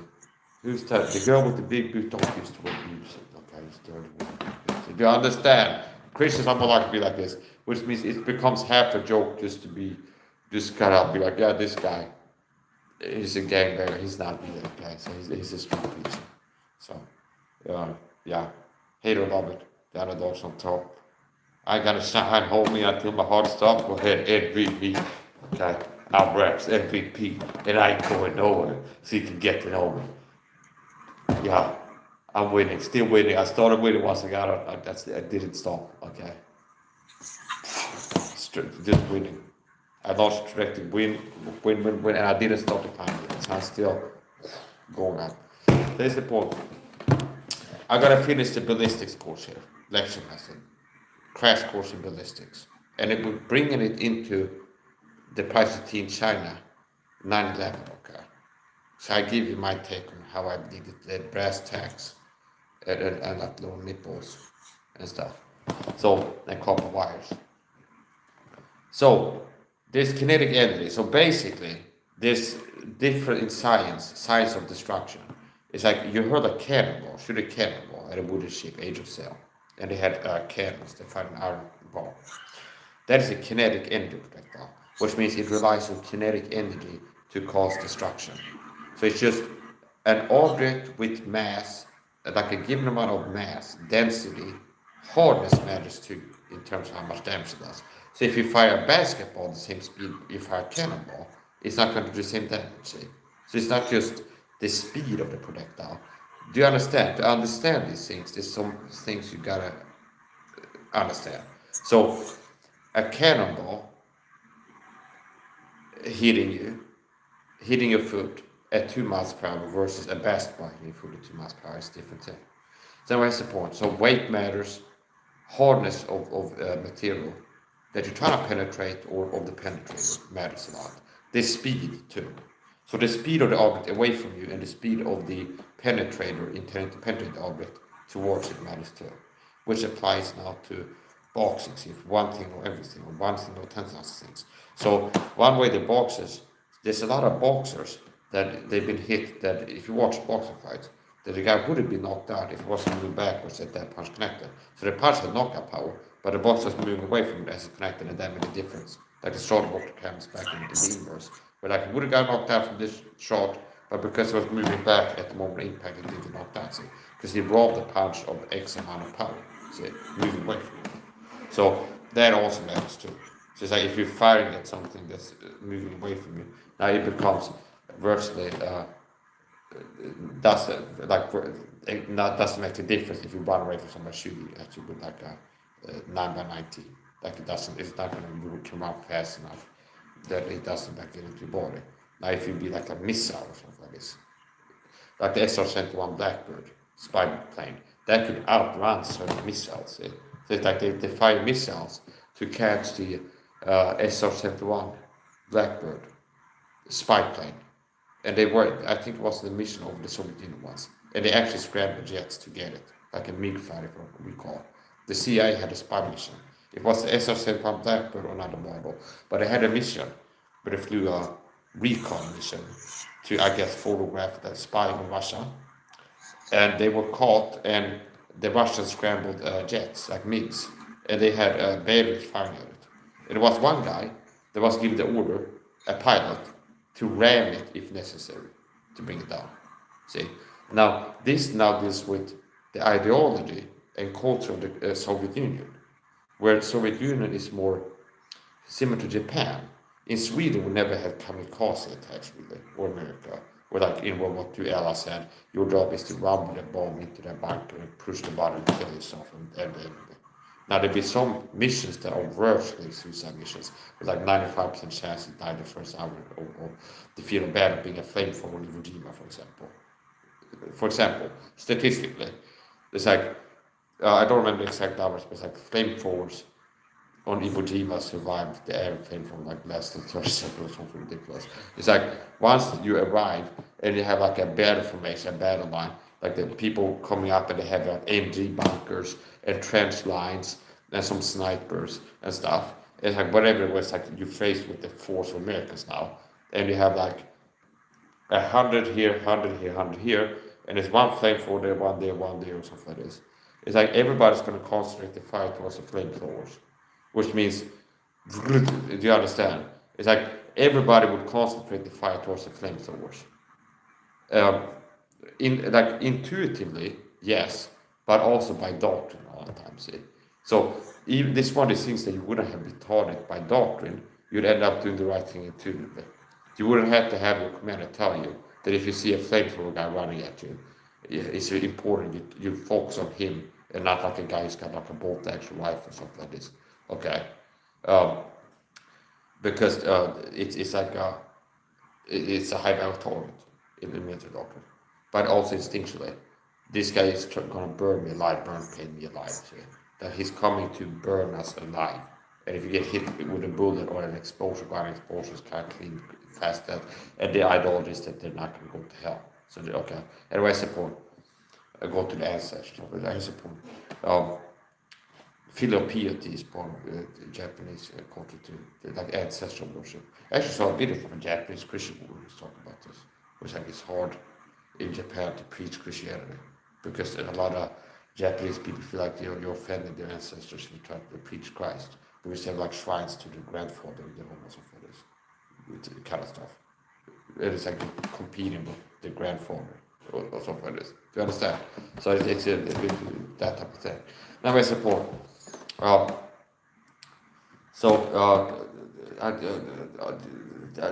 support. There's kinetic energy. So basically, if you want to bring down a building, you could fire cannonballs at it. And another way to explain this, if you have a tree and you have a shotgun loaded with slugs, you could shot down the tree, fire enough slugs and back and forth like this, okay? That's kinetic energy, you're sawing down the tree. You could put an explosive on the tree and then bang, and it blows it off too. So anyway, that's the point. They had heat shells already in World War II. What is heat shells? High explosive anti-tank. Typically, if they work like this, like simple anti-armor, they are still used today, shaped charges. Is you have an explosive Then you have a copper liner that's shaped more or less like a triangle, like a funnel, an inverted funnel. The explosive detonates, and it inverts the coal into a liquid like molten jet. Okay, see? So you have a copper funnel shaped like this. Like a funnel, you could have that shape, right? Like a V like this. Copper. You have explosive around it. You detonate explosive. It melts this liner, it inverts it and becomes like a liquid molten jet. Like lava kind of moving super fast, punching through armor. This does not lie kinetic energy, meaning weapon systems such as the Panzerschreck, the Panzerfaust, und the 84, for example, they don't rely on like it's a bullet moving fast and hitting like a punch. So it doesn't matter. For example, if you have an AT rifle, they had in World War II, Panzerbüchse. They had a rifle, an AT rifle, still in this World War II. I think it was 40.5 millimeters of that is. The Russians have one that they have mounted on vehicles now that the caliber came from anti-tank rifles for this. The 50 BMG2 could be used in a light anti-armor against light armor vehicles. Still in use, by the way. World War II era weapons still in use today in modern armies. John Moses Browning was a good inventor. He has several matches his name. The 50 BMG. So a 50 is not a 50. Anyway, it's a point. So I'm gonna finish this point. So if you have a bullet and you shoot a bullet at a tank, or you have a tank-on-tank warfare in World War II, you have a high hardness, dense material propelled, moving really fast to crash your armor. That's one way to defeat armor. This is kinetic energy, meaning it's a tungsten tip, for example. It's it has enough weight, and it's hard enough and sharp point enough, or it can also be flat, like kind of binding armor. The point is it's hard enough and moving fast enough and heavy enough, and it smashes through the armor. Which means if it could be like these metrics. If you have a Sherman tank and you have a Tiger tank, or let's say another a lighter tank, okay, it would be like certain stats. It could be, for example, well, we can penetrate this German tank from 800 yards to front of armor with this weapon, but at 1,000 yards we won't penetrate the same tank finally run anymore. Why? Because it's lost velocity. You see? So it's kinetic energy. So the further away it is, the less it can penetrate. With a heat shell, it doesn't matter how fast it's moving, because the penetration potential happens at the moment of impact. So when you're hitting with this heat shell, it triggers an explosion, which forms this liquid molten jet or metal, and it gets through. So it doesn't matter if it was launched from an airplane or put by a grenade that put on the tank the same charge like this, like a sticker and just put there, or if somebody threw it, or if it was fired by bazooka, it doesn't matter.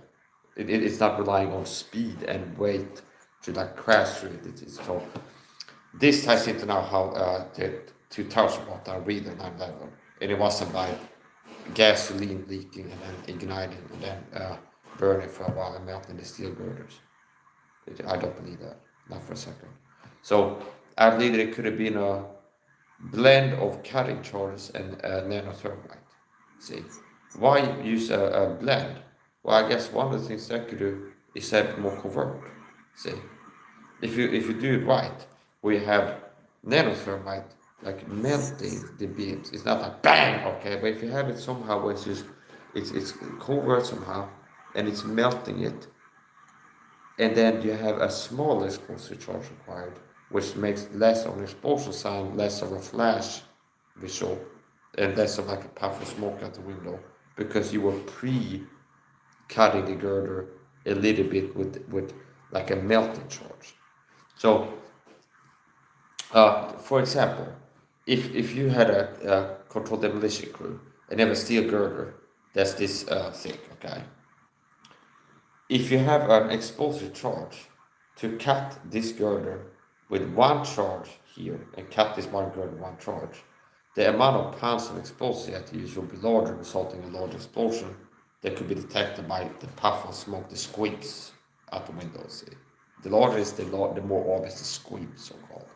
So if your agenda is to bring this down and not have it obviously a controlled Vegas type demolition of a building, you might get more creative and work with some experts to like do it a little bit different and like get the contractors to do it like covert and rig it so nobody knows. Okay, like they understand. With different normally these the people that are in control demolition, they be like, yeah, we're gonna call it off the whole block and everybody gonna be there like pictures and it's gonna be an event. And we're gonna take we're 2, 10, 9, okay, yeah. See, that's overt. That's most controlled demolition workers work those jobs, okay? And this would be like the rare, where it's like the government has controlled demolition experts in the on floor, and your job is to do a terror attack on soil, okay? Which would be really bad. I would be surprised if I read of these guys. It's like simple. It's like if you were the guy put a charge that most likely took you out. Understand? It's like I think they might do that a lot. It's like if you were involved in planting charges in non-advertising, it's too big a conspiracy. It's kind of like pharaohs. You hear like quotes like Tutankhamun stuff like this. They had the slaves build his burial and then burn the slaves with them stuff on the inside or stuff like this. See, to protect the secrets or stuff like this, type of stuff. Okay, Tutankhamun or something. But basically, okay, well, whatever. So yeah, I believe that they could have done it like that, with a pre-weaken the steel girders. You can even do it with like a grinder. They could have done it just with a grinder. They could have pre-weakened the steel beams too. So if you have a girder, steel girder that's this thick, and you have like a circle grinder, go cut half of it, because the buildings are built to redundancy. So the building is built by the architects and engineers to redundancy. So it's supposed to be able to withstand a storm, and part of redundancy is time, see? Like factoring in time. Because you build it fast, okay, you can hold up the building and this many people like normal use. But what about 20 years later? Still it could possibly get a little bit softer or something like this. So do you understand? So that's things that can decrease in quality. So they built the redundancy. Redundancy so they can withstand time and strange events like storms and fires is part of what the building to withstand. See, they don't build skyscrapers just to hold up the building for a day or so. They build it to be like, well, to be safe and strong. Okay, so since the buildings are built to redundancy, and the steel girders are not just strong enough to hold this building up, and if there's like a fat guy goes into work to send it collapses like this, okay, oh, we had 25 pounds over normal or something like this. We had every office occupied with a guy this day, so it collapsed. No, it's built redundancy. So, which means that you could weaken it maybe by 15% each girder without the building collapsing. Now, if you leave it here for 10 years now, we can like cut and there's winds and stuff, this different issues start happening. But if you would weaken it, like maybe 15%, cut 15% of key steel girders, it could still stand, see? And then blow the last part with a cutter charge. And you need less of a powerful cutter charge, less pounds of explosive to cut half the thickness or a third of the thickness of steel girder. And if your agenda is to bring down this tower and blame airplanes, it's non-conducive to the desired outcome. If people look at this, you go bang, bang, bang, bang, bang, bang, bang, bang, bang, and see like flashes in every window, everybody saw it. And then it goes down. And then people be like, just like Vegas, like I saw Vegas, look just like all these Vegas demolitions, like on the ground, you know, when they first, these news footage, when they have news anchors there, it's like they look at it live. And people like, I heard this and I saw that, okay? And people like, yeah, I saw it, boom, boom, boom, explosions all over. They obviously don't want, because then conspiracy will be over day one, okay? They will be busted like day one or something. So, this is something I'm just interested in, just from like interest perspective, like technical stuff and armor and things like this, whatever, stuff like this, weapons and stuff and metal and things. But it's the thing.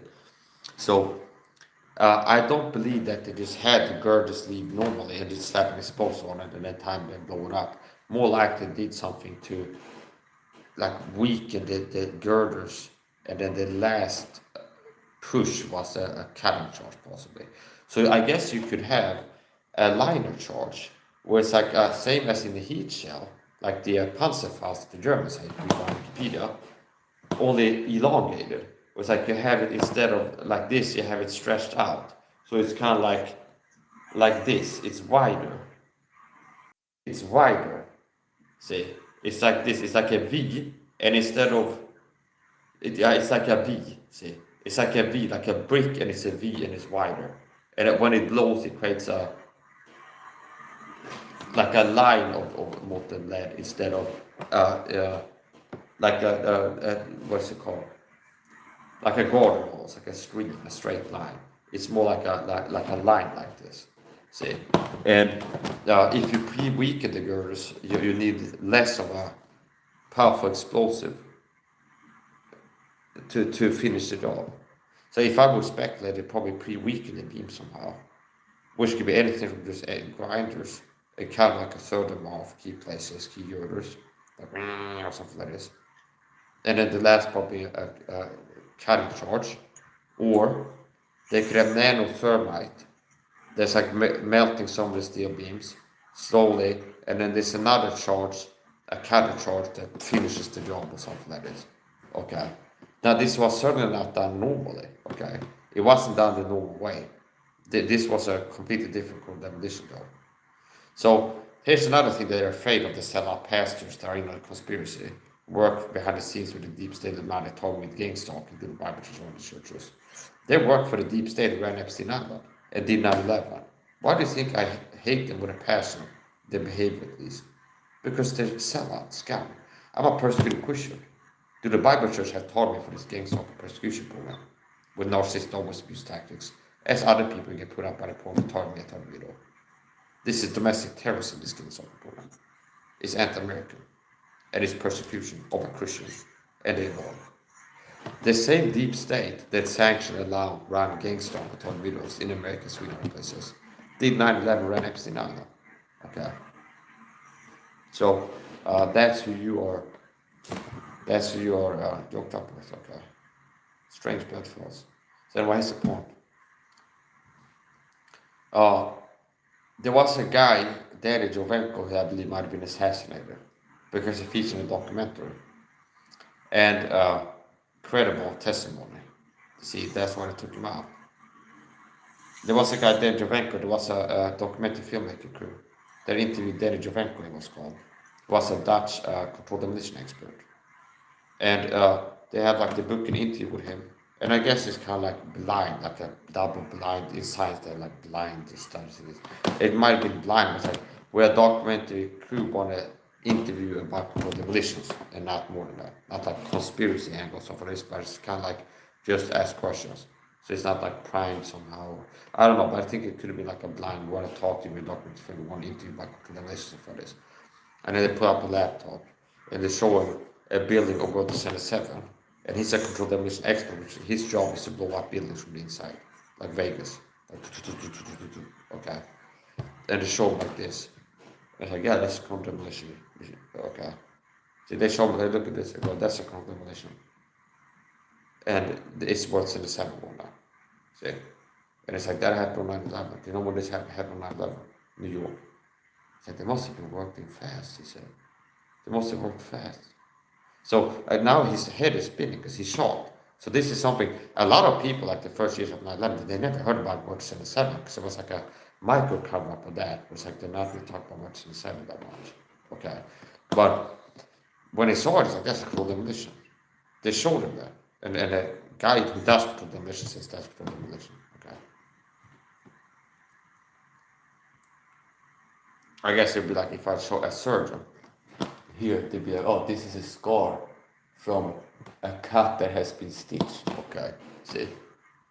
Do you understand? It's like if I go, hey, look at this. You look at the scar, it's like a line with dots on each side. Yeah, it looks like a scar from like a stitch job, and he still has the scars there. Okay. And now a normal guy can figure that out too, if they have one themselves. Or a guy that's in a controlled demolition in Vegas, real, and sees 9/11, say. So you don't have to be a surgeon to tell that looks like he was stitched before, something like this. Anyways, the point.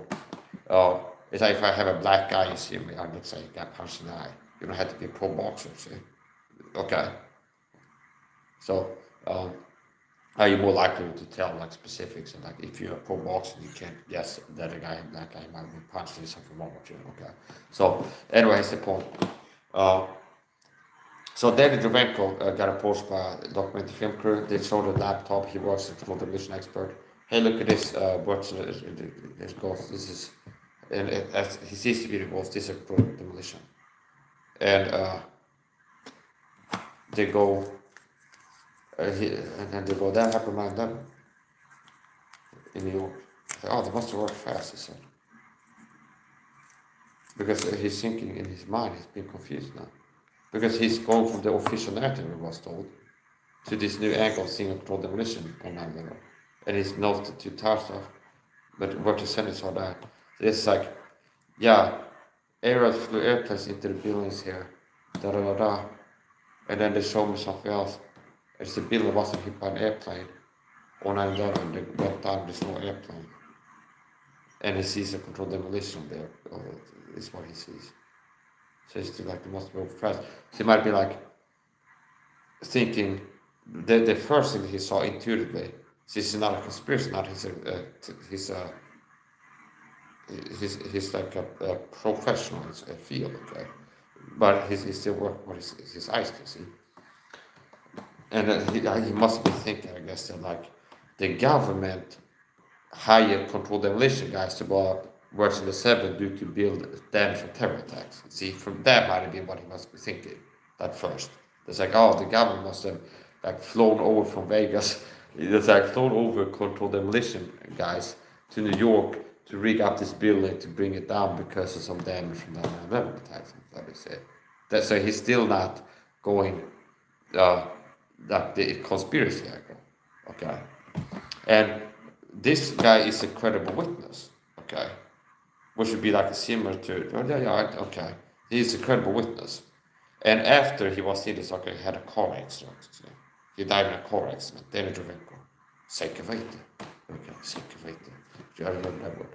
They showed him the guy, this is a controlled demolition, so it's better with that Dutch accent, I did not know, but it goes, Säkervete, which means like for sure or something similar. Like really, like something, are you sure or something like this. Whatever. But yeah, so, and he died in a car accident not long after. If not, he might have showed up holding hands with Richard Gates, aiming on the truth on stage, and they have like 10 times more effect in like American public 9/11. If they're like damage record here, controlled demolition, contractor, been working in this field for 10 plus years. Brought down these many buildings like stats, okay. I worked this building, this job, okay. I worked this job in Holland, brought down this here. I work with this is my bread and butter. Okay, that's controlled demolition. So just that, see, okay.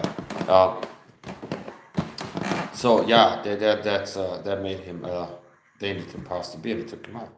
That's what I think. That's the most reasonable assumption. Okay. Featured that documentary, I look at that, and then he died in a car accident. So favorite ways to dramatic people out, suicidal, make them have an accident, or natural health problems. I've had assassination attempts myself. I've been shot in the leg with a dart gun. Survived it. I still have permanent damage from right leg from that. So, nice comments on that. Well, they're on for a while, and they're on for subscribers, 20 plus minute subscribers, which means it filters out, and there's less trolling going on. Part of the troll I receive from the gang soccer boys, people being paid to harass me in my chat, cyber soccer trolls. There's people that are paid to harass me in real life, there's people that are paid to harass me online. And grievous words stir up anger. So part of what they do, for that they provoke the spirit that is spoken advice on his lips. Grievous words stir up anger. So they come in using grievous words to stir up my anger, provoking my spirit that I may speak advice from my lips. Which means like, they come in provoking me, pushing my buttons. I get mad, and then be like, say something about, that kind of ruin my stream. I must teach a Christian doctrine and I'm cussing in anger or something like this. See, okay. So, there's like a limit to how much I can deal with that. Sometimes I can deal with it and laugh it off, but it's like, there's a limit. There's a limit to how much narcissistic abuse by proxy I can deal with on a weekly basis. It's like the weekly dose. It's like a milligram amount of this you can deal with per day. So, and you see, there's a milligram amount of this substance a human can take a day and be healthy. And above that, you can't be healthy. See, I know you can ask a doctor. Well, this much arsenic a day would make a person super sick within this long. So, anyways, a point.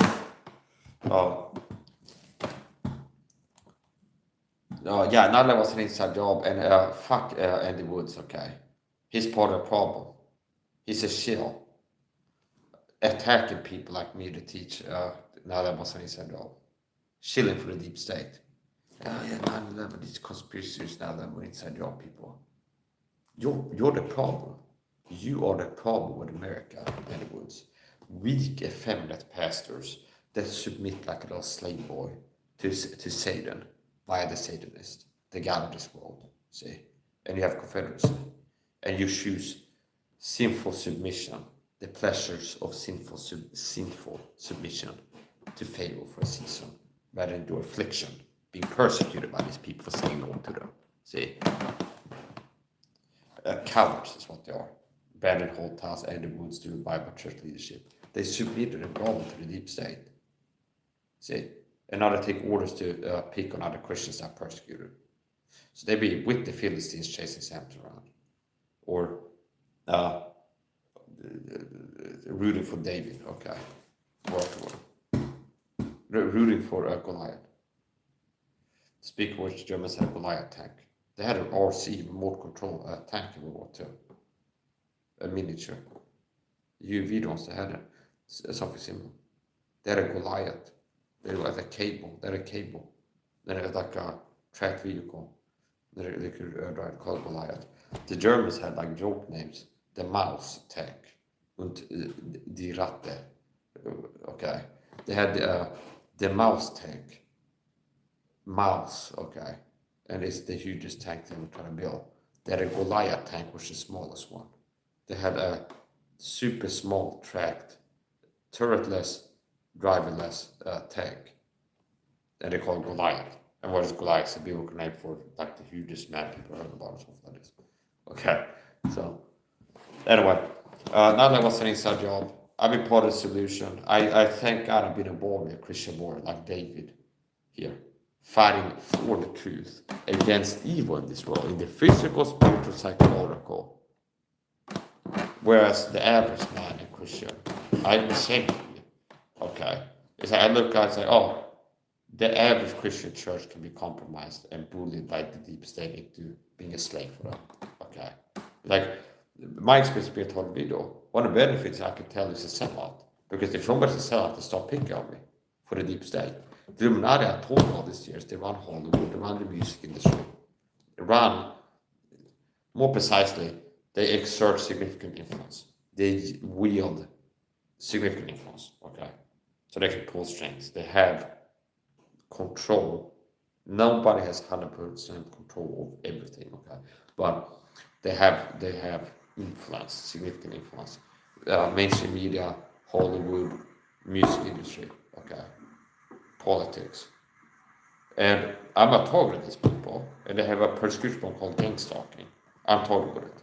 And one of the benefits of that, it's quicker for me to figure out who's a shill. If Alex Ross is a shill, I'm a TR, start listening to him, he start targeting me in his videos. See?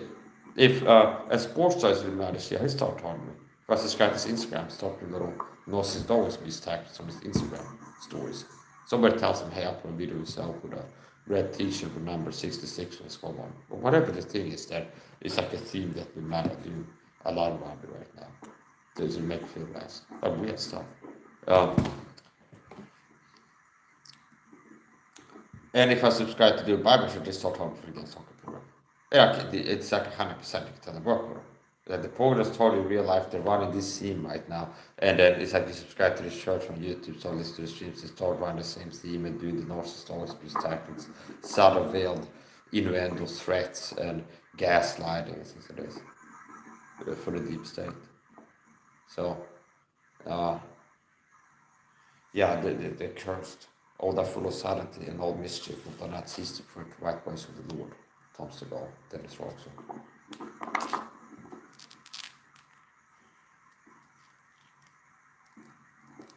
It's like an extra layer of skin.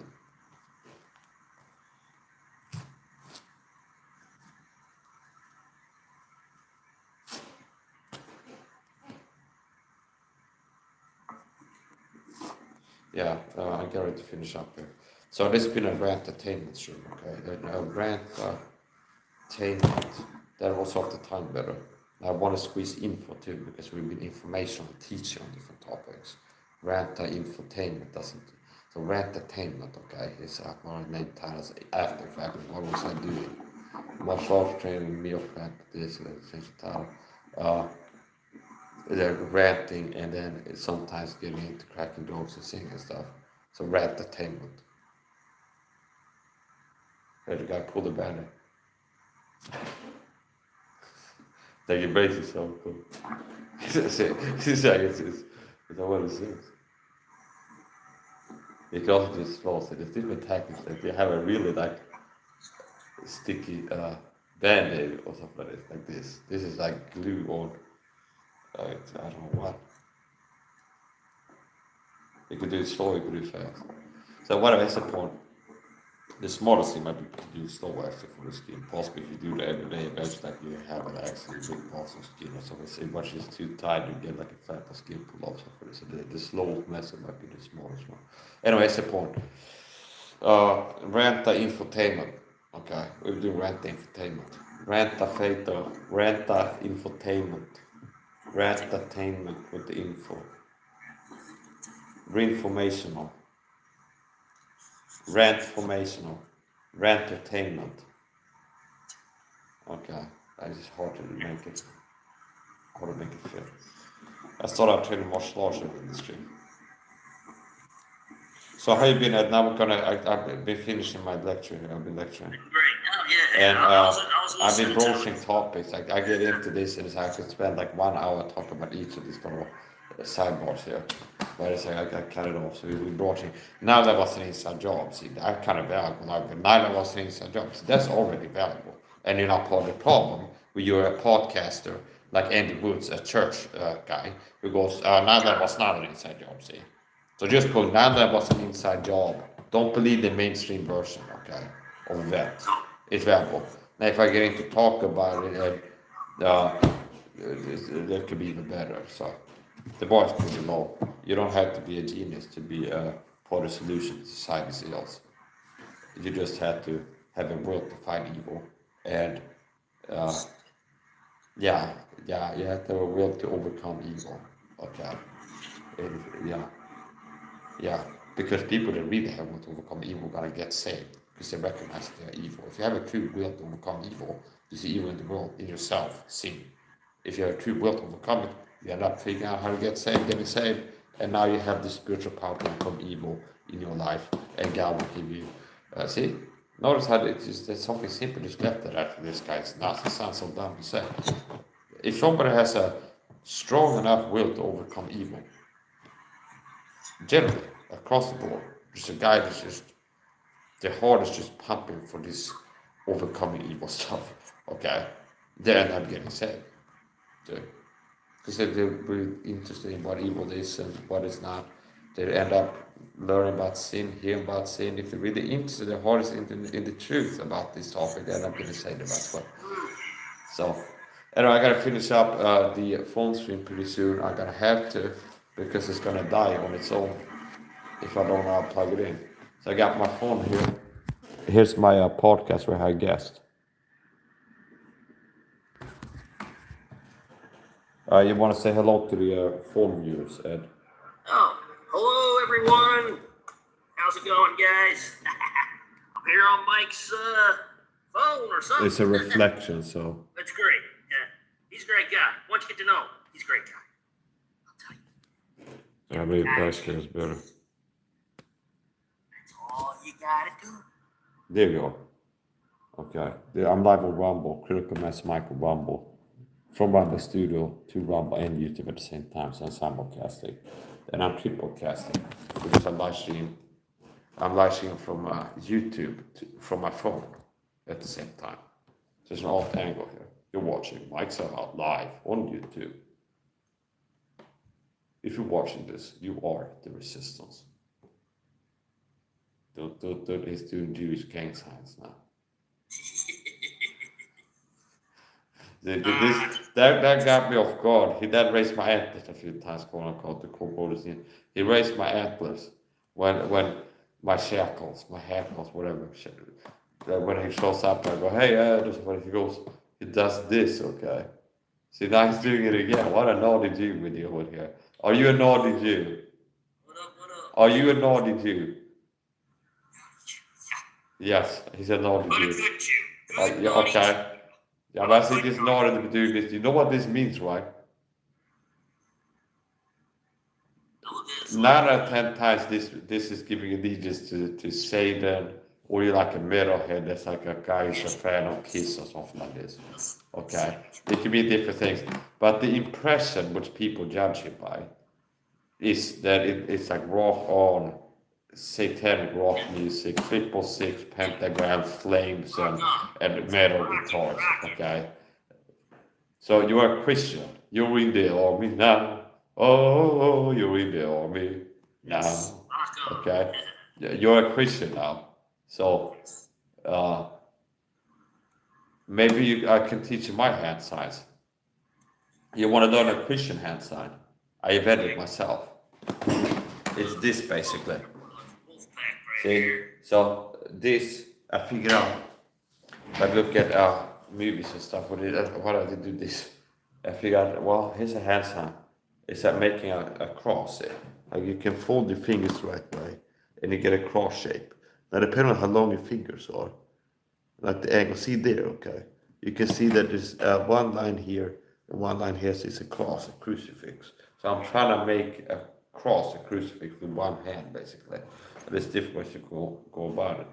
You can do it like this. So, yeah, or like this. And you can go, the power of Christ compels that you can push it forward like this if you fight a vampire. You can do an eye poke with it. We have a cross, you keep the cross, and you poke it into his eye like this. It makes it more powerful.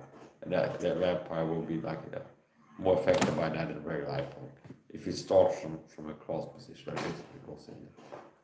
So what I support.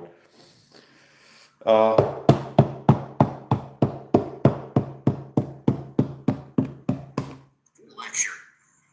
Yeah, so now I've started switching gears from the solo myself stream, like what I normally do. I do things, and now we're getting into the podcast. Okay, you're a guest on my podcast. We're two guys on my podcast. So the segment now is a podcast, two men on a podcast having a conversation live on the internet. Okay. Yeah. Okay. Yeah. This guy is like a bundle. It's a bundle of joy. Okay. Yeah. And basically what I said, he was being naughty, he was doing this, okay, like this, okay. And I'm a Christian, so what am I gonna do? I could be like offended, I'd be like, oh, F you or somebody, so I can make a joke out of it. And can I explain why some people might take it this way if you do that around them, especially if they're Christian or something.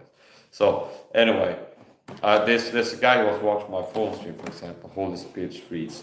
Like if you did that as a pattern, you might be like, hey guy, are you a Satanist or anything? Might ask you that. Like if you started frequenting these like Christian streams and like jump up on Christian panels and you did this, like a lot of them would like be like, this guy's in the devil, like right away they kick you off something like this. Okay, I'm not joking. It's like, so I've been banned from showing up shirtless on streams and then kicked off the stream for showing up like this. You know, I'm not taking off my shirt to be live on the internet, but I'm not people pleasing. It's like, as is. Understand? I'm walking around shirtless at home. I'm on the internet, and I don't go. Oh, I need to get other people to say, "What the fuck? You're a weirdo if you have a problem being shirtless." you're a weirdo. Okay. I So don't think you are. yeah, I'm not okay. So I'm using the general you. Okay. Oh, So sometimes I'm switching orders as I'm okay. So it's like the general you, meaning anybody. If somebody's a problem with a guy being shirtless, there's something wrong with him. Would there be a context where they would be wrong to be shirtless? Well, in bed with another man's wife but being clothed too would be wrong. So, okay. Now that's also, this is a man's world, but it would be nothing without a woman or girl. Yeah, this is a man's world. So on YouTube, I can, according to the terms of service, be shirtless as a man, but a woman can't be like sitting with her tits hanging out. See, and I'm not saying that's wrong, but it's like the point is this: we're getting into a topic here. So, sexual genitalia, like the boobs of a woman, is more like a man's testicles. See, okay. So, like the boobs are more of a genital organ of sorts of a woman. A man's chest is not like the same thing. Okay. So men throughout history can be out in the fields and digging with a pickaxe or like carpeting the sun and they have their shirts off. At the universal typically, it's like being shirtless is in the summer is normal and I think it is. Now, if you see a guy walking in the snow outside shirtless, there might be something wrong. Now, possibly more people should be doing it. Now, here's the thing. Women can't be live on a YouTube stream and be bare chested. You have to wear at least a bra, okay, or bikini. It's a man's world. Nothing, without a girl. This I had a video, Pavarotti. I've seen a good few good Pavarotti fan performances where they had James Brown and Pavarotti, and they had Pavarotti Mariah Carey, and they had Pavarotti feet. Like a lot of these guys are big in the 90s in Japan, outside Japan, they were big in work. Okay, so Pavarotti was one of these like old school vintage opera guys. He was a real charismatic guy. So these guys, it's like you get into on TV. He's from a different era, different type of guy. He's like a classic, he's a vintage person.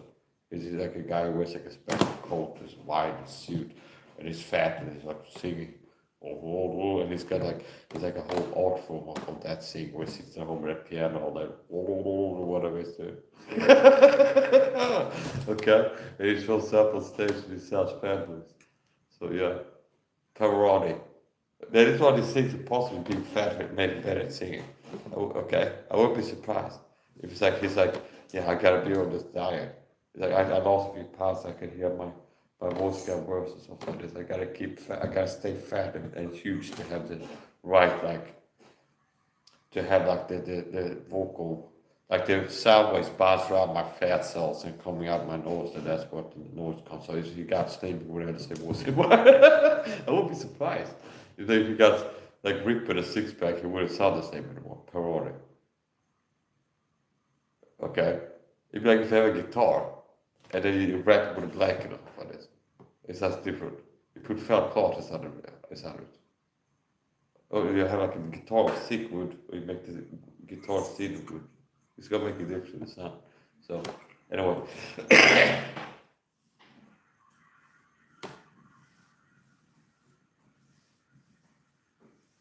Yeah, I'm gonna go to the kitchen get some coffee, okay? So, it's been a while since I had you as a guest. Yes. Yes. How do you feel being back here? Yeah, I'm great. Okay. Even when I've not been up here, I've been doing my thing, I've been playing video games, watching TV. You start streaming yourself, right? Yeah, I haven't really done it since yet, because there's two people make false claims about me. People do that, or they dox me, bully me. Yeah. Get my channel shut down. I'm like, you know what? Yeah, sometimes you gotta cut your losses and run or retreat. So I'm enjoying life now, so. Yeah. So you're enjoying life more now than when you were YouTubing and having these people harass you? Oh, yeah. Okay, that's good. Yeah. Now, it's not that the goal of life is enjoying life, but if you deal with things that are making you mentally unwell and suffering needlessly, and you're not getting the squeeze juice, meaning your squeeze juice ratio, meaning if you're exercising and it feels really bad, but you're a fat guy, and like this feels really like sucks getting in shape. It's like, yeah, it's worth staying sucked feeling. Okay. Feeling bad and it's actually okay. Now if it's like you hang around a guy who bullies you every time you show up on his channel and it makes you feel bad, then it's not worth this friendship. Be better off cutting this guy off there. Yeah. Because it's like it is not good for mental health. Why would you choose to spend time with somebody or people that are just attack you, make you feel bad and trying to? So yeah. I'll be right in the kitchen. I used to do this when I was gonna do something. Like, the floor is yours. Feel free to promote your platforms, but you're not doing streams anymore. Sure. But if you want to do like the end of the trash talker, blast from the past, the trash talker, like when you got your stick, like the thing. Okay. Yeah. All right. You know when we get. I do the intro, so everybody. Okay. If you got. Anybody has wives or children in the room, you escort them out, lock them in the basement, okay, hide the kids and hide the wife, definitely. If you need to go to the bathroom, get some snacks, okay, yeah, you do it now, okay, get ready because in about 30 seconds, Edward the Trash Talker is gonna be on stage and he's gonna do his trash talking for the whole world, live on the Mike's Eye YouTube channel. Yes! Okay, I'll be in the kitchen. Okay. Okay. Take it away.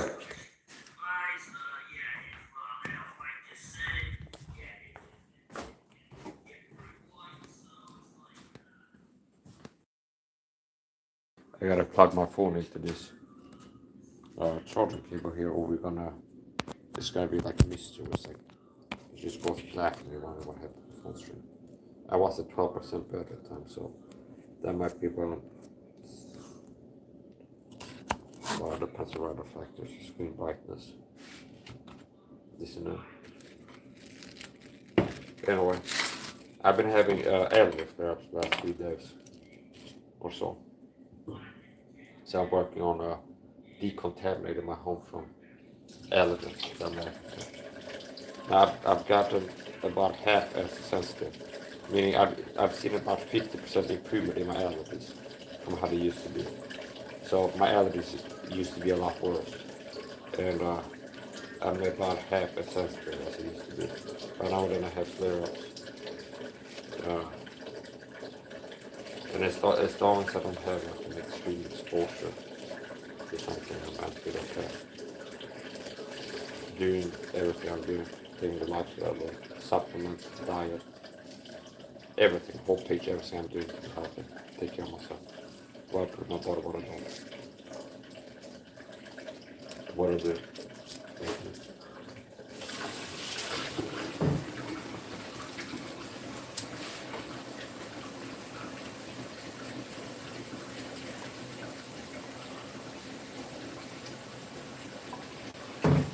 One downside to the summer is for some reason it takes longer for you to get warm water on the faucet. Which means if I turn on the faucet at the hottest heat setting to get hand washing temperature water for washing my hands with soap, you want to be at least 40 degrees Celsius. 40, 45 or so at least. Above body temperature. In the winter, I'd say it's less than 60 seconds from you turning on the faucet to the hottest heat setting until you feel like piping hot water in your skin. Whereas now in the summer, it's like 90 seconds, 90 plus seconds, I'd say. Like close to 2 minutes turning on the faucet until warm water comes out. So I guess it's like the central heating, it might be called, in European apartment complexes. Might be that it's in the summer it's like they turn everything down because it's summer and it's like, well, we're working to maintain livable temperatures indoors, and in the winter we have to turn on like the turbo heating in everything, and then in the summer it's warmer, so we can like turn down the heating system. It's been like a heat wave. I call it a heat wave. I don't care. I'm not waiting until I see like a news report, meteorological Swedish news station says science confirms there's a heat wave or something. I call it a heat wave. I feel like, whoa, suddenly like it's been the baseline is 2 weeks. If you walk around with hoodies and all of a sudden it's like you're wearing the same clothes and it's running like a pig just walk around. You can feel the difference. So we have I'd say it's a heat wave right now. It's peak heat. Peak heat season.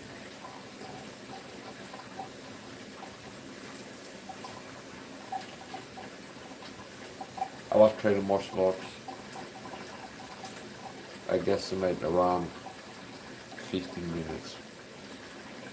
I'd like to be able to train longer, but it's like I quite down after 22 hours.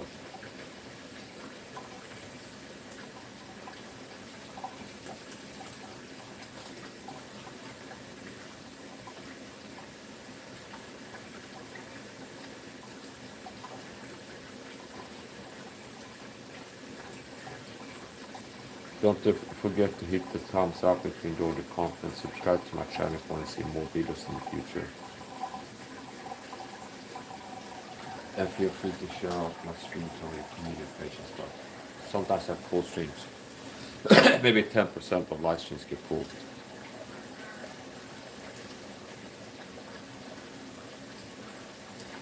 Right, so people can share them out if they feel like. But sometimes they go offline.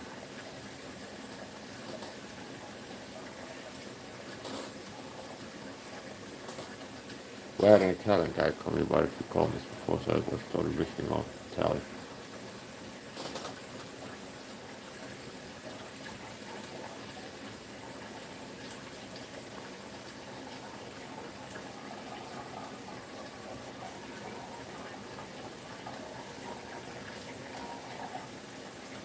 Edward the Trash Talker is a guest on my podcast, on my laptop in my living room. He's been a guest on my podcast before. I took a break from him for a while. I had to call that one for a while. He was a guest. And I invited him back tonight. Showed up, so add him to the stream.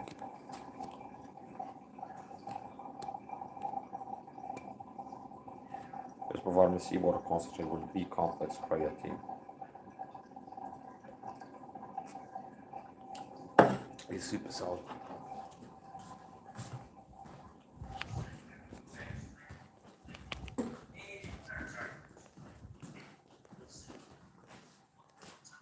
Hey, Ed. Yes. What we talk about, I could hear your voice from the kitchen, but not enough to hear what you were saying. Yeah, did my little trash talk, so. Who were you trash talking? Oh, no. Whoop. I got a first page.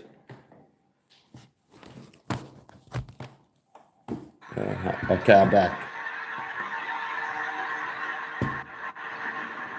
Okay, we got some background. Hold on.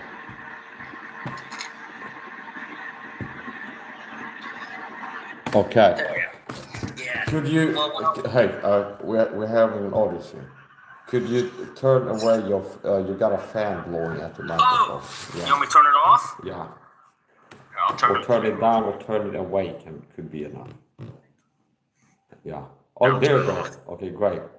All of a sudden it's like woo. Yeah, that's yeah. bad. Sorry about that. Yeah, no, that's okay. I use it to cool myself down, cool off a bit. Yeah, I understand. Yeah. Yeah. So basically, yeah, I was trashing. There was people, I didn't say their names, but there's people that plotted to take my channel down. I'm sure they did it.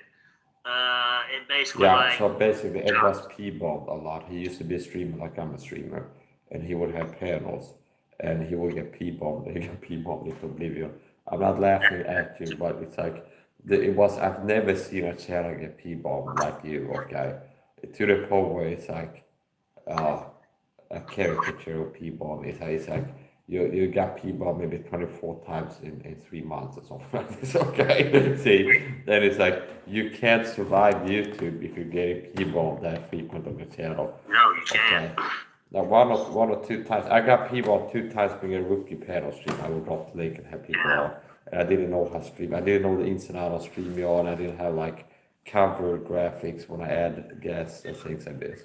So I had a guy come up once, okay, and I dropped the link and I was like, that's starting out. So I was guest on like Pooh's channel and Dream and these people. It's like I'm going to host my own panels to try that out, and I started going live on StreamYard, and I dropped the link for like people like you, the type of you, and people I called with before, and it's like a music guest shows up backstage, and I added, and he goes, Shaw, Nick, it's like he goes like Shaw Nick, you know the last part, Shaw Nick, okay, and he goes, you know the word, I can't say it, but you know the word, it goes, okay, he sounds like a gangbanger, and then it's like he puts on pornographic material, and it's black people performing sexual acts, okay, and I'm like, oh crap, you got people, and I figured out it's like I was able to survive it by ending the stream and deleting the stream like within 90 seconds, like double time. I just got people. It's a panic mode, turn on, end the stream, delete the stream, okay. And it's like it didn't get to where the YouTube headquarters like this porn, this guy's live streaming, okay. Now once time, like when you learn a lesson, you gotta learn a lesson. You're lucky to get away with it once. If it happens 2 or 3 times, the event is like, it's like you cannot survive that. It's like it's like you have to be like the Heat movie, the heist movies in the 90s, where they have like a clock, and when they enter the back, like 90 seconds or like this. So if you get P-bomb, it's like the clock is ticking. You should have ended and deleted the stream within 60 seconds flat. Okay, it's like it's double time, no matter what you do. Yeah, okay? quick. You got to end it and delete it. Yeah. Yeah, I mean, I was kind of learning Now, it too. if you're doing live streams, okay, yeah. If you're doing a stream of recording, it's a video, okay, and then you can choose if you upload or not. And if you got P-bomb, you could go and edit and cut out the part where you got P-bomb. But Yeah. that's a different thing. Yeah. So have you ever P-bombed anybody? Don't incriminate yourself. Ask your lawyer. Do not incriminate yourself, but if you blink twice, whatever. But it's like, did you ever P-bomb anybody? And if you don't want to answer that, you don't have to answer it. Let's just say if I did, I probably did it one time, but I'm not gonna say who it was. If you did it probably one time, okay. That's a guy who's guilty, okay? You're guilty, Your Yeah, Honor. it wasn't. I will say this: if I did, it wasn't. Fired. I'll tell you that. Yeah. So, but was it revenge where somebody did it to you and did it back to them? No, well, No. well, like I said, it was. I'm not gonna say the person. Yeah, Say you're it's a guy. messing, But I'm not gonna you're say messing his yourself name. up. You're beating yourself up right now. So, was it somebody that P-bombed you and you P-bombed them back if you did, hypothetically? No, they didn't pee on me first. No. Okay. So I have a strict no P-bombing policy, which means I have never P-bombed anybody before. There's certain things, do you understand? Oh yeah. Discipline, once again, having standards of behavior. So that is part of what has helped me if I like decode my lifestyle, what has worked, and things like this. It's like that's one of the things where I have discipline in certain things that I naturally don't feel like doing. And if required, I have discipline that I say I would not do that. I'm not going to do that. Okay. So it's gotten to I've gotten into other stuff. Typically, if I have an issue with someone, I panic. I get mad at them. I make a video or ranting about them or call them out, trash talk them or something like this. Okay. So if he was an asshole to me, I might be like tomorrow. If you go here and start acting out here, I might kick you off and like screw this guy. And then tomorrow I'll be like, yeah, this guy Edward was a scumbag yesterday on my stream, and he's not welcome back, stuff like this. but I'm not gonna like cut a pee bomb if you have a stream or something like this. Another thing is I don't do what some people do. Well, quite a lot of people in these communities, they have alt accounts, like 20 spare accounts that they go harassing people with. I have my account, this account, so I don't use alt accounts. So if I go leave a comment on Kjell Sonne's YouTube channel saying he's a scumbag or something like this, this is the channel that you comment with. If I do a comment Rogan's podcast, the guest was born, it's this channel that you're watching on, okay, that I'm commenting on. I don't have like alt accounts like John Doe or something like this. So I operate honestly and openly as much as possible. Certain things you should keep private, but I'd like to be open. I'm a Christian, you should be open. I see that I said on the hill cannot be hid. You are the light of the world. No man light a candle and put it under a bushel. It puts it in a place where it will be light and hot.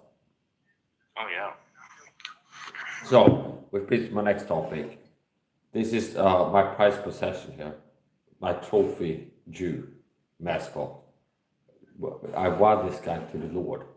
So he's like a mascot Jew. He's the resident Jew and like a trophy. You heard about trophy wives before. This is a trophy Jew that I got his soul, understand? Like David Goggins Christianity. I got this guy's soul. And a Jew's soul, if I can catch that and get a Jew's soul, that's more, that's like, I feel like that's like, you have like the bronze, gold, and silver. That's the top A prize Jew's right there. soul, I feel like that's like, that's like, that's like the Top gold prize.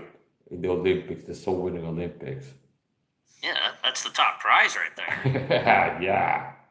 Okay. I think you just landed the top prize. So let me ask you this. I have a camp on here, so I started putting a hot seat. I'm being facetious because but as I started to get ready to ask this question, I'm putting in a hot seat now, so I'm making my board language do that. That was the point. Are you sure to go to heaven when you die or not? I am very sure. Okay. He's sure, he's sure, he's sure he's going to heaven. I went to heaven one day, my friend. We're doing a musical now. Okay, this is because of musical. Are you sure? I am sure. Are you sure? I am sure. We are sure together. A Jew and a Gentile. Both of us saved. Da da da da. Oh, oh. Okay, Mike's outline the musical. Fiddler on the Roof. A Gentile in the gaming chair or something. There's a point. You are a Jew. Yes, okay, confirm. He admits it, okay. He confesses, okay. Okay. So yeah, okay, he's a Jew, okay. See, okay, I still got a call for that. So is that what? Okay. I'm not insulted. I'm not. Okay, that's good. Okay. You Parker. Okay, yeah. Yeah, okay, yeah. So is that what? Okay, I'm acting nervous. That's the point. You're good. Yeah, so here's the point. I just want to ask you, okay, I haven't talked to you in a long time. We talked about the Bible stuff, I preach the gospel to you, so I just want to like confirm. If you are you sure you're going to heaven, or are you like maybe not? Are you unsure, or are you sure? I am sure I'm going to heaven. Okay, last I talked to you, I think you said you were sure. Or you didn't stop being that way. Okay. I am sure. Okay. Well, if you stop being sure, you look at what you believe, not what you do. Okay. Yeah, I mean, you believe in what Christ did. I mean, and I guess you say the way he did it or something, however it goes. But basically, just believe in Christ and what he did, and just faith alone is what saves you. Amen. Yeah. I almost said I'm proud of it, but yeah, I did a good job pulling it down. Yeah. Yeah. Yeah, so that's the gospel. That's how a person is sure what they're going to die, and you exhibit knowledge of that. So if you have trusted that, you're a saved person. Yes. And it's not impossible. It's like there's people that want to the Lord, and I ask them, after preaching the gospel, so they sort of want to heaven. Maybe a month later, I say, hey, we're going with that. Go heaven.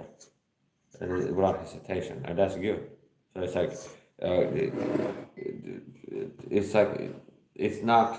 I'd rather be like a pain in the ass and make sure the person has assurance and trust the right thing than to be like one of these idiots to go around creating false converts and give the gospel in a way that leads to a lack of assurance and this person is having that problem or something like this. So, for example, if I add this in a spirit to the gospel, you might have to salvation now, because you might have seen a video on YouTube about how if someone says a prayer to get saved, they don't get saved. So it's like it's not impossible for people to get saved despite this in this prayer if a so-called faith Lord, aka free grace. May a person preach the gospel and then they go, now pray this, okay. If somebody believed the gospel they preached before they gave a prayer, they could get saved, okay. The power of God unto salvation is the gospel. I'm not ashamed of the gospel, for this power of God unto salvation. I want to believe it to the Jew first and also to the Greek, I think it says. So, what advantage then hath the Jew? What profit is their circumcision? Much every way, chiefly because that unto them were committed the oracles of God. So, I don't know, maybe if it's God's blessing on you being a Jew, that you ended up having a guy here, making himself available, preach the gospel to you and teaching you doctrine for free and health, fitness, truth, and all this stuff. Okay. Oracle, I read that as a mouthpiece for God or somebody like telling you things about God. Right.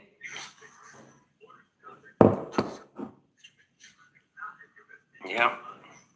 Well, they also have like the Oracle of Delphi, which is a different thing. So you have false counterfeits and stuff. Where you have The fake people teaching the truth, then you have people faking doing that. Now here's the point. Yeah. So yeah, if you trust what you trust, you're a safe person and you don't have to doubt. There was a few times we were looking kind of confused. Now I've been confused too at times about things. Yeah. But it's not that some people act as if, and that's a problem too. Some people act as if a lack of assurance proves a lack of salvation, which is not true. A person can be saved and doubt the salvation. And the most common problem are people having full assurance but being lost. Meaning they will report having full assurance, see. So it's like, I would say most Christians have at least like a day where they have doubted the salvation. Okay, at some point. Excuse me 1 second. Let me take this call. Yeah, okay. Now the most common problem is people are not people that are like saved or doubting the salvation. The most common problem is people that are going to heaven. And they're acting certain, like, yeah, I'm going to heaven. And then you go like, why? Because I said it in this prayer, I got repented of my sins, okay? I turned from my sins in 97. And see, I repented of all my sins in 97 and asked God to save me, see?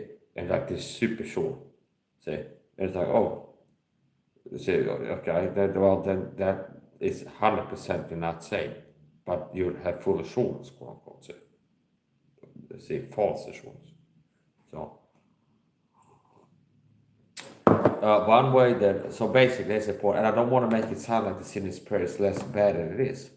It's not like, it's not a big, no, it's a big deal. You don't add a sinner's prayer to the gospel, okay? But if you're lucky, a guy might get saved despite the sinner's prayer, never because of, see? Like throughout all the years of Catholic masses and Catholic churches, maybe it's like a church, a Catholic church, whatever they're called, temple, what are they called? And let's say it has 100 years.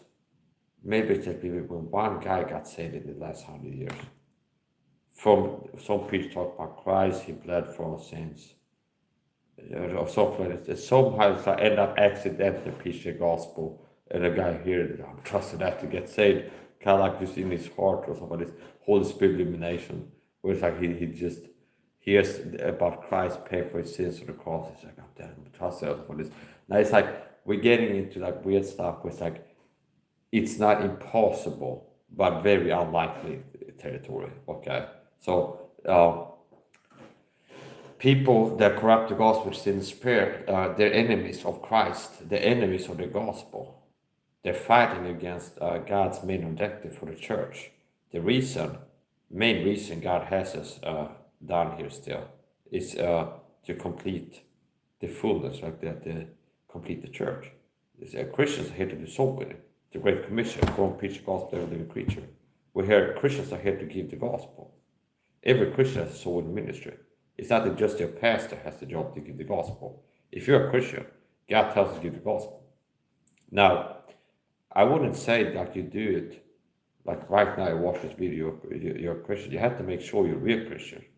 You have the real gospel and some other stuff. So I wouldn't say that every Christian is equipped and ready to be like out here doing evangelism. I wouldn't say no if like, no, it's like if a person is certain the Lord put on the heart and they have the gospel, that's your decision to make. But a lot of Christians, they all say they will do more harm than good getting into evangelism, unfortunately. Because they might be a person who got saved, and then they'd be watching a Rafi and Gold or breaking videos, so they might be off the same prayer, and they'd be out here, faith the Lord, call on the name of the Lord to be saved, and they'd be out creating a false convert, see? So a person can be saved to give a false gospel. There's a guy on YouTube called Jacksmack that teaches the people to give false gospel 100% of law. See, that's like the Pope on YouTube. He's right on some other areas, but it's like that's one of his errors, which he's got this thing where puts the name on the heck, like John McCarthy, 100% law school. So he actually has got a book on life, Glenn's book on life. You can't know 100% if somebody said it not. You never can. I asked this guy now. He's a man I preached the gospel to, and he told me he believed it. Okay, and months later I come asking, well, hey, we're going with that because I'm going to heaven. Okay, and I didn't know 100%. He could be lying, he could be whatever, but it's like I can go, yeah, I'm counting you as a person who's saved now because I preached the gospel to you. You said you believed it. I checked, you know what the gospel is. You're not like, yeah, because I'm keeping my works or something like this. No, it's just I trusted the gospel. Okay, so I go, I count this guy as a Christian brother. Okay. It's the same man. And then if later on he goes like, he gets confused on the gospel, I'd be like, well, have you always been confused on this thing? Or is it something that you started? Like if you start changing, I know, Mike, I think I gotta do works now. Well, if you before, if you believe right but I preach the gospel, he still saved. See? So you could, like, I have been talking for 3 months. What if he got curious the middle of the night? It's like, oh, I miss Mike. Well, I miss talking to my buddy Mike. We used to talk about the Bible. I remember I became a Christian. We read the Bible now and then. Okay. And it goes to YouTube or something like this. It'd be like a Christian YouTube channel or something like this. Okay. Or something like this. It's like faith alone. You might find a bad faith alone preacher. Okay. Someone's like, hey, faith alone. It's like salvation is not by faith alone. I might go search YouTube faith alone. If I say salvation is not by faith alone, and it's not like, hey, if you thought you get saved by faith alone in the gospel, I got something to tell you. If you didn't repent of all your sins with a contrite heart, you're going to hell anyway. And it's like a baby cries is been saved like a year or so, and it's like the preacher is so like persuasive, and it's like, whoa. But that's his mind. It's like, wow, do you understand? This how it can happen. Christians can become a heretic. So I guess this is something we gotta teach now to Christian Bible teachers, the two natures of the Christian. The works of flesh are manifest, which are these. Heresies in the list in Galatians. See, fruit of the Spirit, joy, peace, long suffering. And they have the works of the flesh. Fruit of the Spirit, works of the flesh. And the work of the flesh in that list, Galatians list, is heresies. See, heresy. And it doesn't say light heresy. See, the works of flesh and manifest is like heavy heresy or something like this, or certain types of heresy or something like this. No, it's heresies. I think it's plural heresies. I gotta pull it up, check. The works of the flesh. Type in works of the flesh and pull up the works. Or manifest for these. Yes, Galatians 5:19-21. Now the works of the flesh are manifest, which are these: adultery, fornication, uncleanness, lasciviousness, idolatry, witchcraft. Plead the blood. That's witchcraft, by the way. Boogie woogie. I don't care who I offend. Okay? This silly, ridiculous stuff I had to make videos reproving before rebuking. Plead the blood. I faith law, free grace people. And I think you say about faith law. And some of these people, meaning in my camp, I like to say by faith law, same type of Christian. I've seen quite a few of them online. They have this ridiculous plead the blood garbage. So Rob Blakey talks about the blood is about the blood, okay? And some Christians are so into the blood, but they pervert it, okay? So basically, I speak it boldly and I'm not changing. Pleading the blood, quote unquote, is witchcraft. Sorceries, okay? Abracadabra. I plead the blood over my apartment. Plead the blood of Christ over my car to protect from car accidents. See? This is the people that do this. Write a note about blood of Christ and put it on the door to protect from burglary, stuff like this. See? Okay, you better off God plug soccer. Pray to God to keep burglars off and help be good with your weapon if you need to. If it's legal, you're okay, but local laws. See? There's a point. But it's like, okay, it's like, I'm not joking. This is something this whole Christians get into. Pleading the blood, okay, of Christ, I mean, okay. Plead the blood. Well, things get tough, plead the blood more, okay. Plead the blood. When in doubt, plead the blood. See, when in doubt, plead the blood. I guess it's like, you're going to have various intensities of the blood pleading garbage, okay. With something like a kind of headache. I plead the blood of Christ over my brain. See? It's like they have a sick cat. Somebody's a cat is like sick. Go to the vet. I plead the blood of Christ over my cat. I claim it, I plead, I invoke it. I had a guy. There was a guy I talked to a lot. I gotta name him. Well, I talked to a lot of people a lot. It's like, I invoke it. It's like a demonic thing when I started reproving it. I'm not gonna get into who it was. Or like somebody had that put on the internet. But like he brings up this clean the blood stuff and I go, that's witchcraft. Okay? It's like, you're not gonna stop me from pleading. I will invoke it. See? Now I will plead it and invoke it. And you're not gonna stop it. Do you understand? It's like I will do horoscopes and Ouija boards and you're not gonna stop it. Do you understand? This looks like demonic now when you act like this. It's like a Christian is reproving some heresy that's harmful to you and it's biblical exhortation. And it's like, Mike, you're drunk. I quit drinking, by the way. But if I was still like getting drunk, okay, and so Christians like, and being not drunk with wine, I'm gonna keep drinking, okay? I'm gonna keep drinking, okay? I'm gonna keep drinking, okay? I'm gonna drench my Bible in vodka every night and get drunk. Do you understand how this looks? It's a very bad look. So basically what I pick up with like the energy, was like demonic. Another pattern I've recognized is the demonic. It's spiritual, okay? The root. People are given over to Satan. Stephen Anderson. There's another guy I'm not going to name, a person that went online. Anti-Semite, sinus heretic, blood pleader, and abusive towards me. See, okay. Some patterns of behavior. See, I'm a Christian. Somebody's like really toxic when you interact with you. Is fighting for Satan against the gospel by crap towards in the spirit. Anti-Semitical. So the root of anti-Semitism is Satan, okay? It's the sin nature. The root of anti-Semitism is Satan, okay? Simple step. Israel is the apple of God's eye. God is not cast off his people, which he foreknew. The gifts and calls of God are without repentance, whereas some replacement theologies and other type of heretics teach that God is done with Israel, with a new deal.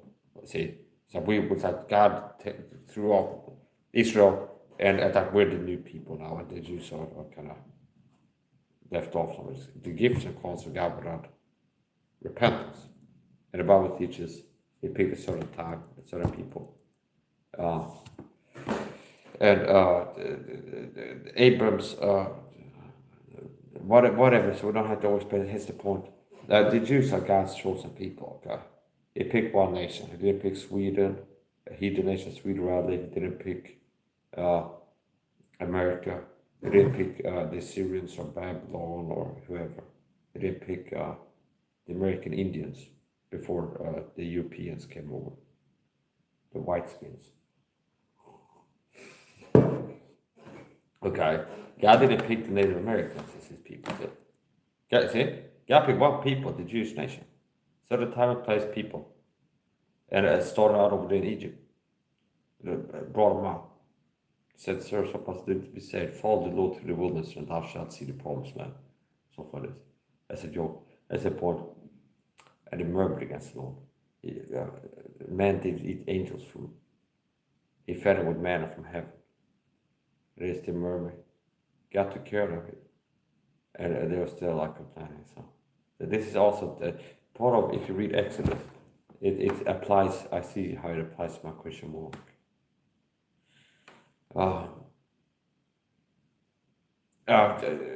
Thanks to God, I've been able to understand doctrine and grow as a Christian, just having this Bible, the Holy Spirit. So.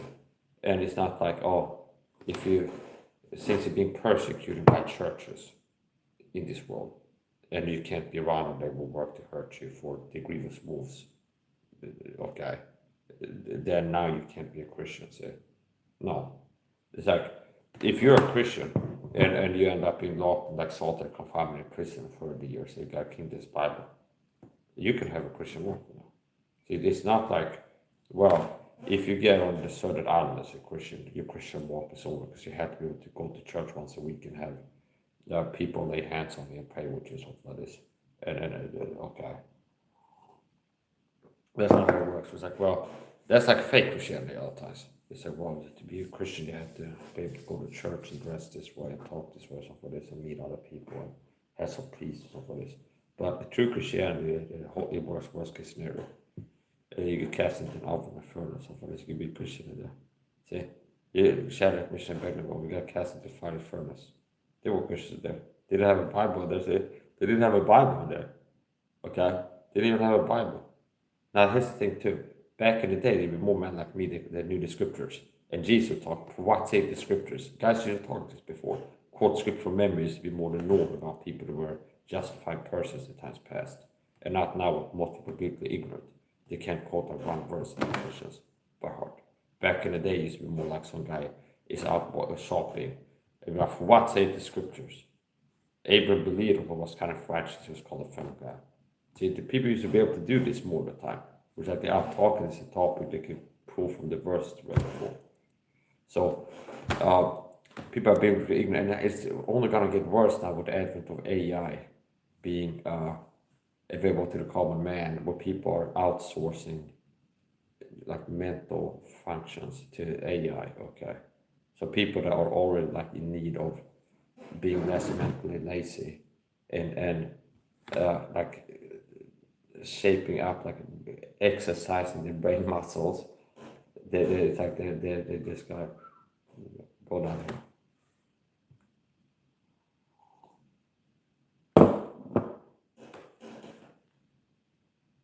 Also, I would warn you all out there, don't get into sleep with prostitutes. It's a slippery slope, okay? Okay. You go to hell. It's a joke.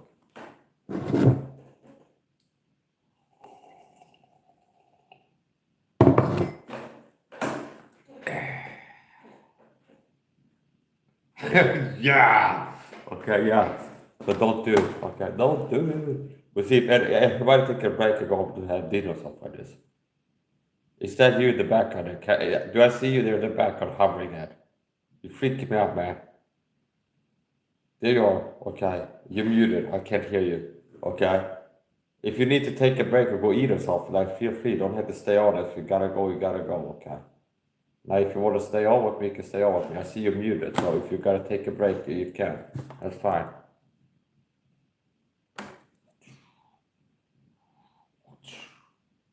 Watch.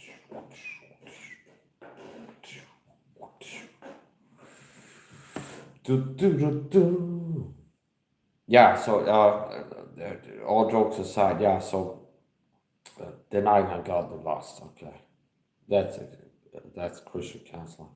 Deny ungodly lust. You're gonna have lust or ungodly, deny them. Pretty simple. Christian discipline. I don't care if this like starts catching on more. This to the Bible church and these soft, sleazy, soft preachers. They're like hyper gracers and trash talk people that are about Christian discipline and trying to. I've seen a lot of this where people are trying to falsely equivocate biblical Christianity and masculinity to asceticism or legalism or something like that, which is not the truth. Okay, like biblical Christianity is being disciplined and it's masculine. But because you're falling short of standard, you want to call the standard bad. Okay, see? But it's bad to be ripped with a six pack because I'm a fat guy, so out of shape. It's not good to be ripped with a six pack, see? It's like I'm disciplined and like I joke, okay, a pathetic Christian. So it's like these people out here that are like about discipline. Discipline is bad as a Christian. Okay, so here's the point. I know what's worked for me as a Christian. It's a discipline mindset, see. That's helped. That's what's helped me in my Christian walk. Or that get better, like improve in areas. Stop doing certain things and started to do other things. Quitting drinking alcohol, 100%. Was it close to 5 months now I dropped alcohol? Now if you go live and say 5 months now I dropped alcohol, you sound like an alcoholic. Most of the times if people are like counting months since they stopped drinking, it's alcoholics, like people that join AA or something like this. But I quit it, okay, 100%, but I hadn't been addicted to it before. So I support close to 5 months, more than 4, close to 5 months now I dropped alcohol. What's that? How did I go on a close to, that's not like a fluke, like one day, okay? If I want to say that shows I got discipline, see? Close to 5 months now I dropped alcohol. I used to drink on a monthly basis, buy a bottle of whiskey a month. And quit. Just boom, quit, and okay. And not like a little bit less frequent, those things, just quit. So, Christian discipline works, see? See? And people go, so that's what works for me. Discipline. Be not drunk with wine, okay? I used to drink, buy whiskey, a bottle of whiskey per month. And I end up now when I get drunk. And that's the thing too, alcohol wouldn't affect me like it affects other people. Where I wouldn't be like slurred speech. Like no matter how much I would drink, I would be coherent in my speech. Okay? And I would be able to walk and do martial arts training, have drunk like half a bottle of whiskey. Okay? And not from tolerance, but just that's it, okay? I also wouldn't get hungover. I could wake up drinking, spend all day drinking, go to bed drunk, wake up next day, feel like I'm doing a box and exercise and stuff. So I wouldn't get hungover, and I would be able to walk straight and talk clear and things like this. So there's no argument to me that I didn't get drunk, because when it talks in the Bible about this is what drunk people are like, there's certain physiological effects, and I wasn't having them. Okay, so anyway, support. I quit drinking for a deal. Okay, so I made a deal with someone to quit drinking, like a 4-year sober challenge, and they gave me something in return. And the Bible is clear that it's not good to be a covenant breaker. So if you enter into a covenant, like a serious thing, where you promise, okay, I will be your God, you'll be my people. Here's the 10 commandments about this. Okay, it's big trouble if you start breaking these things. Okay, like there's one rule, see, it's just one rule, don't eat this fruit or stuff like this. See, don't drink of the fruit of the whiskey tree or stuff like this. And you make a deal, okay, we're not gonna do it. I'm not gonna do it. Yeah, one rule, but okay, it's bad to break it, you promise, see. Like you can't, okay. Now it's not somebody forcing me. It's like, hey, Mike, I a challenge. Do a challenge 4 years sober. I give you this thing. Yeah, I want that thing. I'm taking a challenge. Okay. See. So anyway, it's a point. Covenant breaking. You can read about that in Romans, which means like breaking promises. So, And that's like a heartfelt thing, okay? It's not like some kind of tax form or something like this, where it's like, oh, it's like you signed, you click like allow cookies, and now YouTube claims they have the right to like spy on you or something like this because it was something in the fine print. No, but it's like a heartfelt thing. It was like you're really, you really decided. So yeah, close to 5 months. Notice Christian discipline works. Okay. There's a lot of Christians that drink now, though, and they haven't gone like 4 or 5 months. I think it's a lot of Christians that have gone 5 months without a drop of alcohol since becoming Christians, possibly. And they've been drinking on a monthly basis, at least once a month, drinking something, and they never went on like a 5-month stretch without a drop of alcohol. Christian discipline works. Now, overhand fasting, I'm doing that too. 5 years, like 9 or 10 days. Recently, I've been doing 2 med more frequently, but for around 5 years now, I've been doing overhand fasting. 900 out of 1,000 days or so. What's that? Took discipline.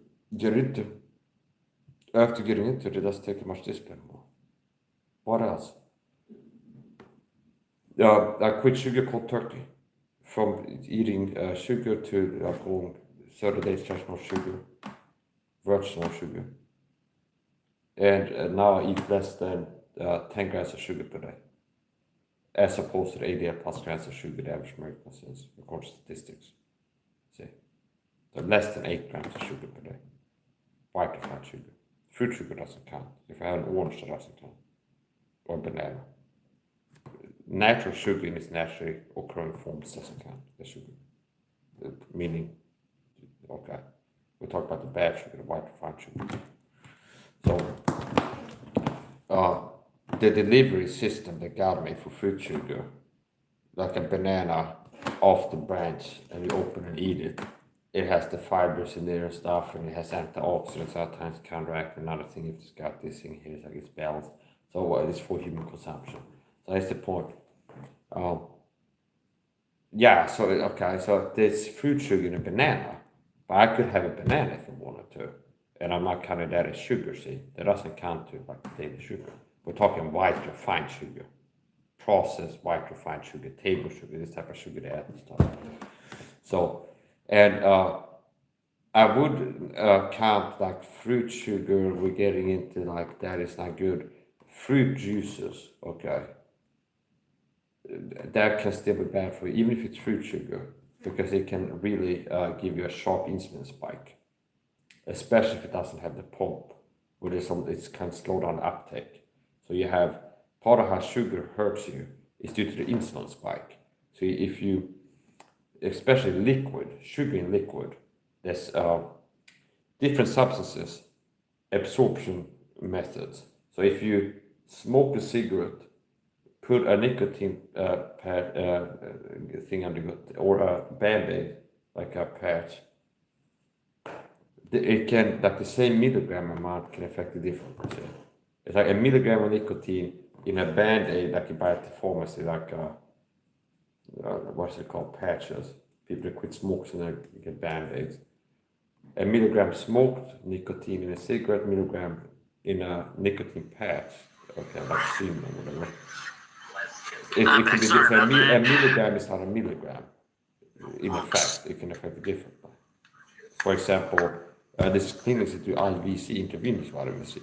Then you go in there, they have an IV drip vitamin C flowing directly into the bloodstream. I drink vitamin C water all day. And getting an IV in the clinic might do like a lot more than drinking just water. Vitamin C water does. So it's not just the milligram amount. It's the form and intake method. Okay. So, but here's the point. So yeah, I consume less than 8 grams of sugar per day, as opposed to the 80 plus grams of sugar that American consumes, according to statistics. That's a big difference. I would say it's like most days that even holds true to the fruit sugar. I mean, I don't eat a lot of fruits, okay? I eat overhand keto most days. So it's high fat, simple. What are my meals? High fat, high protein, low carb. Okay. High fat, high protein, low carb. Which means if you have 3 bars, okay, so it's not high protein compared to the average person. We talk about the meal and bars, okay? So if you have 3 bars, significant metrics like measurements, protein, here's Mike's meal, protein, carbohydrates, percentages basically in the bar. Protein, fat, carbohydrates. The fat and protein is going to be high and the carb is going to be low. So it's high fat, high protein, and low carb is the meal, okay? In percentages. And then now that I have like a cheat day or cheat period, like, whatever. So yeah, that's what I eat. High fat, high healthy fat, high protein. That's how you stay healthy. High carb, yeah. Yeah, so it's not just that white sugar. Fruit sugar can hurt you, but in the natural current forms. So if you have an orange, pick it off a tree, got an orange tree in the backyard, and you pick it off the orange, you eat the orange, you have fiber in there and solids, which slows down the uptake. Part of how even fruit sugar can hurt you, it's too rapid of an uptake. Oral liquid form, you juice an orange, filter out the pulp, and it's fruit sugar liquid form, and you drink it, blood sugar spike, insulin spike, zoom, goes up and then tanks, and that's a risk factor for type 2 diabetes. To have a the blood sugar going like this, which a lot of people have due to the Western diet and Western diet. Cup of coffee with a sugar, 5 grams of sugar in the morning, liquid sugar, boom, blood sugar spike, and then it's going to start going down, and it might get drowsy towards lunch. You have some sugary drink or something like this, up and down like Georgia blood sugar. And it's not like, well, then I'm just going to keep doing meth all day to keep the meth high or something like this. Do you understand? I just keep like having sugar all the time to keep the blood sugar high all the time. You want too much sugar. That's not good either, see? So it's like, do you understand? Play with fire.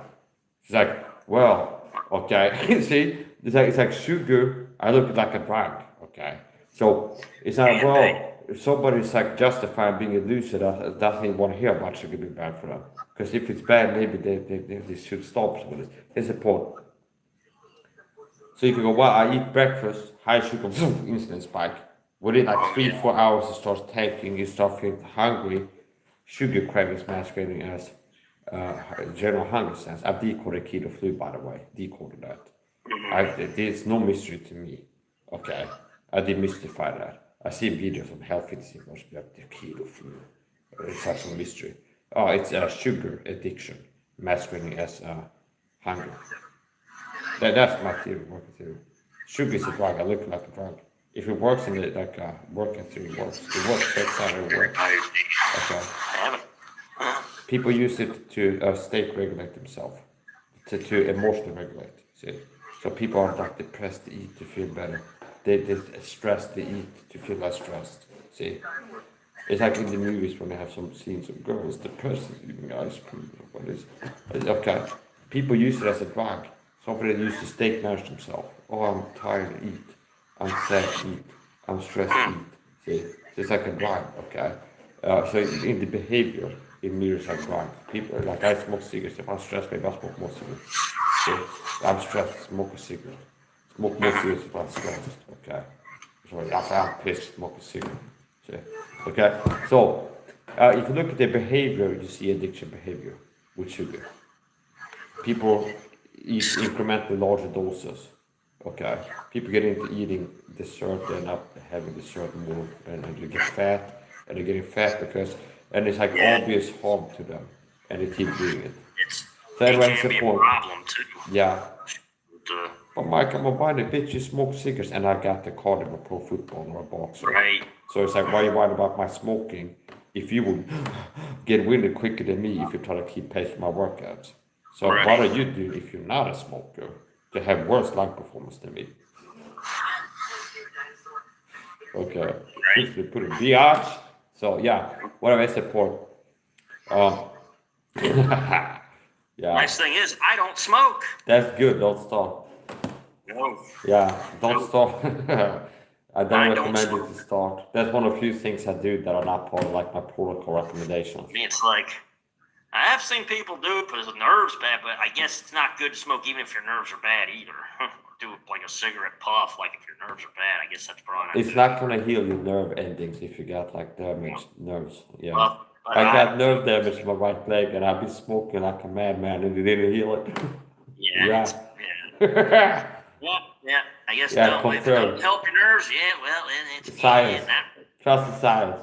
I've had nerve Yes. damage in my right leg for like years now, and I've been Oh, smoking wow, cigarettes every okay. day, and I didn't cure it. So It's it's not worth confirmed. it, Dan. Not This is worth backyard science. This is the real science. The real nuts and bolts of the real science. This is the real science. These guys say the smoking. I heard some people say it helps your nerves. I got nerve damage. It don't help. So yeah. You're basically you're talking about people are nervous. Well, that's nicotine withdrawal, giving you stress, withdrawal stress, and then administering the substance which you have acquired dependency upon, nicotine. If you see, if you smoke cigarettes, you become addicted to cigarettes. And if you start putting nicotine in your body, body's addicted to nicotine, you start having withdrawal stress, okay? Oh, yeah. So if you smoke again, it eases your nerves because you have withdrawal stress, okay? So it's not that some people so basically it's the addiction that gets you stressed and then you feel addiction. So it's not that people like you that are not addicted to nicotine should use nicotine to deal with like nervousness or something. So people that try to quit smoking get more nervous when quitting smoking because the body's coming out for nicotine. So basically it's something that the body's addicted to, screaming out for it, and that's why people have calmed down because they start having abstinence, withdrawal, basically. That's the point. So it's not like I recommend. I'd be recommending to you to start taking vitamin C. I'd be recommending that to you. Vitamin D. There's a whole protocol of supplements I'd like to get you on, but you're not too interested in that, unfortunately. You had a seizure. I think you would not have had that seizure if you would have been taking my advice. Okay? I've got to tell the truth. I don't think you would have had the seizure that you had if you would have been taking my advice all this time. Maybe. I'm confident. Possibly, I know. could be If right. you'd been here report for dude, I'm gonna take my health last month, you never would have gotten that seizure. I bet the house on You may be right. Yeah. Who knows? it. Yeah. But would have. But I mean, you have to look at So what that's, I causes. just want to quiz you on the general health. Then we're on the health fitness talk, ask some questions here. Have you been, I remember your health, what's your diet been like? Well, now it's like, I mean, hey, knock on wood, haven't had any more seizures, which is good. So Okay. just Now, if that's your monotherapy to prevent seizures, knocking on wood, I would recommend you get a my protocol, it's going to be better. Guaranteed. And like crossing yourself, like spinning across over your shoulder, don't walk on the ladder, so like spin over your shoulder, see your black hair across the seat, type of stuff. That's not gonna help with seizures, but okay, you need to smoke crack. You need crack. You need to smoke crack. You need a crack pipe, okay? You need to smoke crack. Yeah, crack is bad. I don't do crack. I know that was a joke. So Yeah. You think? Okay, yeah, so I know that was a joke. yeah, okay. I don't do crack. I don't do marijuana. You're missing out, okay? I would do marijuana for legal in Sweden. I've done it before, I've tried it, okay? Now crack, I never tried crack, but I smoked marijuana, allegedly reported hypothetically. As a young man, years back in my 20s, I'm 36 now. Okay. So I tried it, I felt it helped my autism and like the problems autism was giving me, from mood swings to like aggression to impulse control to like functionality, like getting chores done, everything. Okay. When you did it help it or not? Yeah. It'd be like, I feel like I can deal with life, and it's like the issues are gone, kind of. So it's medicine. So I tried it, okay, in my 20s, and I stopped doing it, okay. So I tried it more than once in my early 20s. Okay. And I got to a point where it's like, I'm not going to do it anymore. I have enough, and one of the things is I wouldn't have a bad conscience breaking that law, but it's like if they're out or whatever, but I have enough problems with the gun already, being told with this gang stalk and stuff. So if I started breaking the law in that way, it'd be too easy for them to harass me. Do you understand? It's like if I started smoking weed and I go outside a car shop, harass me, hey, you need to come piss in a cup.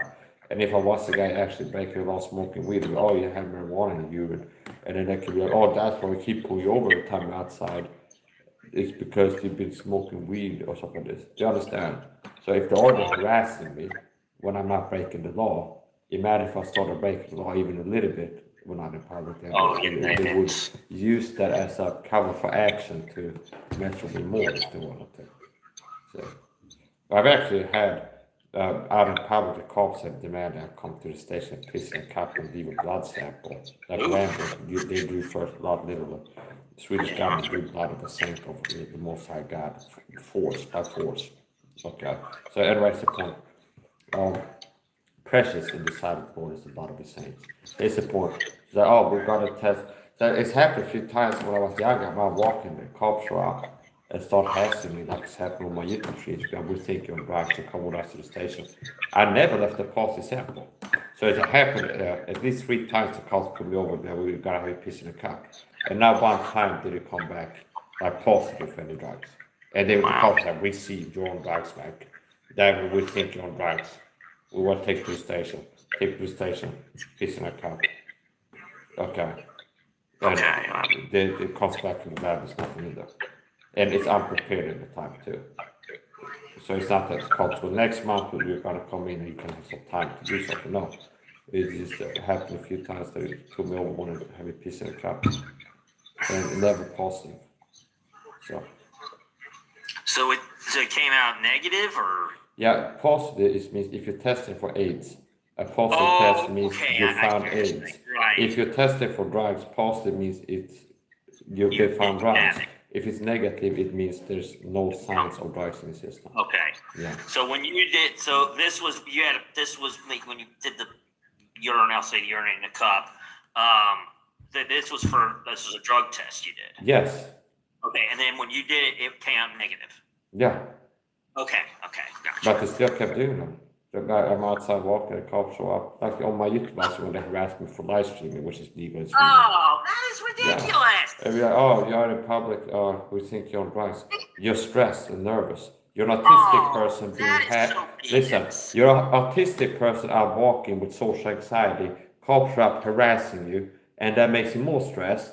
It's like, oh, you're nervous. You're gonna be forced to be humiliated and expose your genitals before Swedish police and piss in a cup. We're gonna be looking at your genitals because you're stressed when we show up talking to you. Okay, see? Okay, yeah. So this is type of stuff that really gets me fired up if I start talking about it. So basically, it's happened. I'm outside walking. Cops show up. Hey, like, yeah, you want to talk to me? I'm walking. Like, yeah. What are you doing? Where are you going? It's like, oh, are you nervous or something like this? Okay. It's like, first of all, people that are not autistic to begin with something like this, or have a PTSD or some kind of issue, they can be more stressed when in public. If they're not, your grandma, if she sees sirens, she's gonna get stressed now. Innocent people too. Like if your grandma's on driving, she sees sirens behind her pulled over, this honking is gonna go up. It's gonna be like the cops are here. Okay, you see? So it's like if I go and like do this to you and you look at, oh, what the fuck, you're crazy, why do you look stressed? Okay, see, it's like you're causing the stress and then using the stress to get more power over the person. See, do you understand? Like you pull people over, you're the cops, and go, oh, you act stressed. Yeah, people with guns show up, pull me over, like, stop right there, something like this. It's like, yeah, it's gonna give you stress. At least now and then. It'd be weird if you did it. I'm on my merry way here, gotta go shopping. I don't feel like stopping and talking against my will to as a police officer right now. And especially not if it's the 12th time this year or something like this. So but here's the point. It's happened a few times but it's like I'm outside walking, the cops go, hey, we think you're on drugs. They show up and want to talk to me, start hassling me. And it's like they're oh, what, you're nervous or something like this. And it's some kind of excuse for having a blood sample. And they take it to the station and I have to piss in a cup. And it always comes back like a negative, meaning no signs of drugs in my system.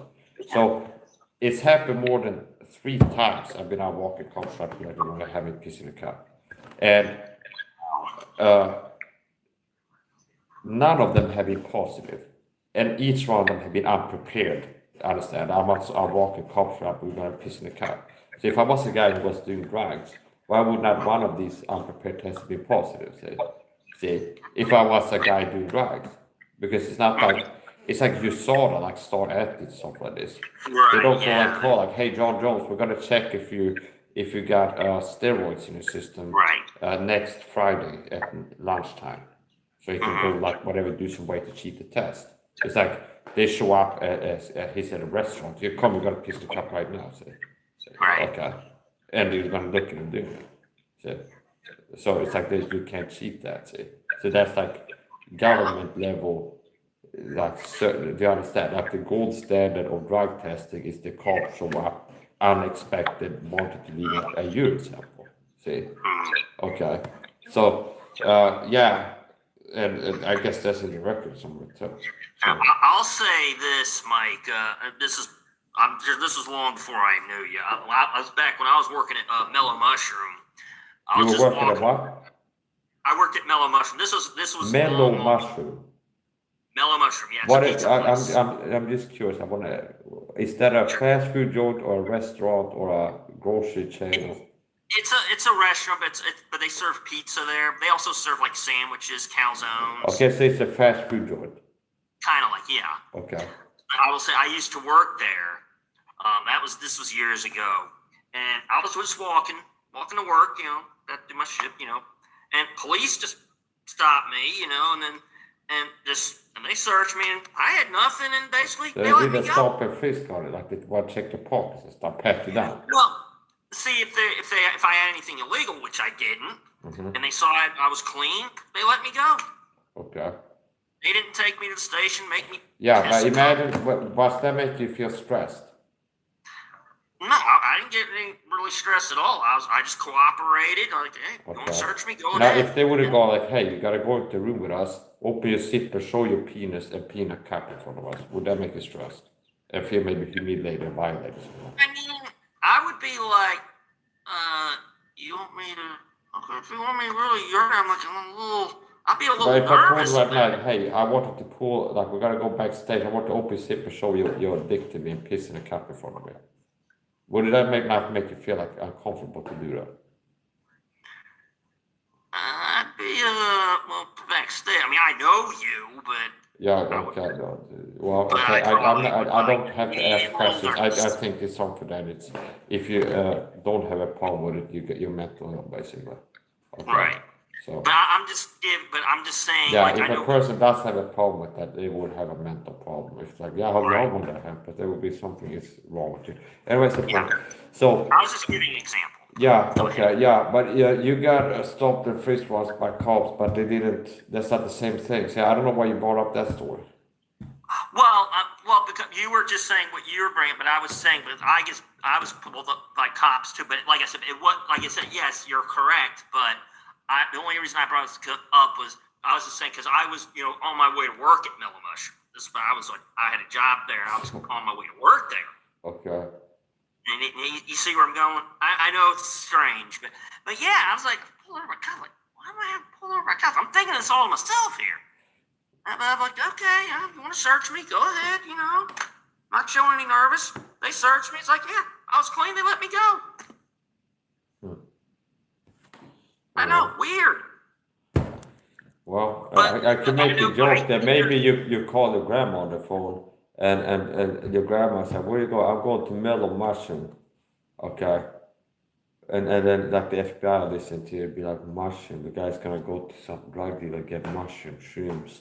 And like the cops do like track you and like pull you over because you think you're gonna go score some shrooms somewhere, stuff like this.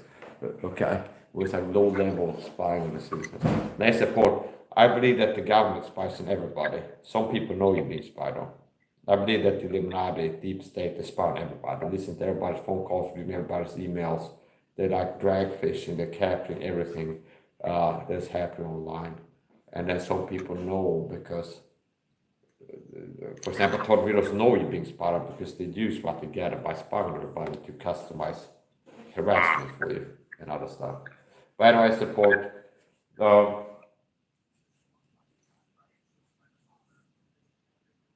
Yeah. But I understand what you were just telling me about. Like I said, the only reason I just brought it up is because I was just giving a situation like when I was working at Mellow Mushroom, which is a Yeah. fast food So place. sometimes it's like you end up sabotaging things even if you're not trying to. You're a little bit socially blind and awkward in some ways. I've said before, I think you might have some form of autism. I have autism, light autism, mild autism, aka Asperger's. And I would be surprised if you have some form of autism yourself, like mild Yeah, autism. and I wasn't saying this to target you. No, but sometimes you exhibit social blindness, which means you're unaware of how you appear to other people. And also, I'm not attacking right now, I'm giving you analysis. So I've thought that you might be a autistic sometimes, because sometimes you end up stepping on toes without trying to, basically. Yeah. So anyway. I get what you're saying, but like Yeah, I so said, let's talk about something else. We got on into like a rant tickle here. I've been annoyed. okay, So that's done. Let's just yeah, talk. what have you been doing lately? Play video games? Oh yeah, I played Madden 17, Madden 16, a little that, this. Yeah, I created a wrestler for WWE 2K22. Okay. You know, I'm gonna have to end my phone stream because it's 2%, so it's not charging fast enough. With this, this is a USB-C charge. I got part of my laptop and it's not charging fast. It's supposed to be fast charging. If it charges fast, I put it in the socket. you still do multiple streaming, like you go from Yeah, YouTube. I'm live from Rumble Studio on my laptop to Rumble and YouTube, and on my phone to YouTube. So I have 3 streams going. One Rumble stream, one YouTube stream, laptop wide angle, what you wanted, and then an alt angle. My phone stream is just me. Okay. Yeah. So I'm gonna end that one because it's gonna end itself. If I don't, it's a 2% better time. Yeah. So you can go to my channel. Now you have to be very precise if you want to find my channel, because I'm channel them by YouTube. Oh yeah. So here's my channel. See here. This is the live stream. That's gonna carry over here. Yeah. Rumble stream. This one. So. Hey, you being shirtless doesn't bother me. I'll tell you that right now. Okay. If it did, I would.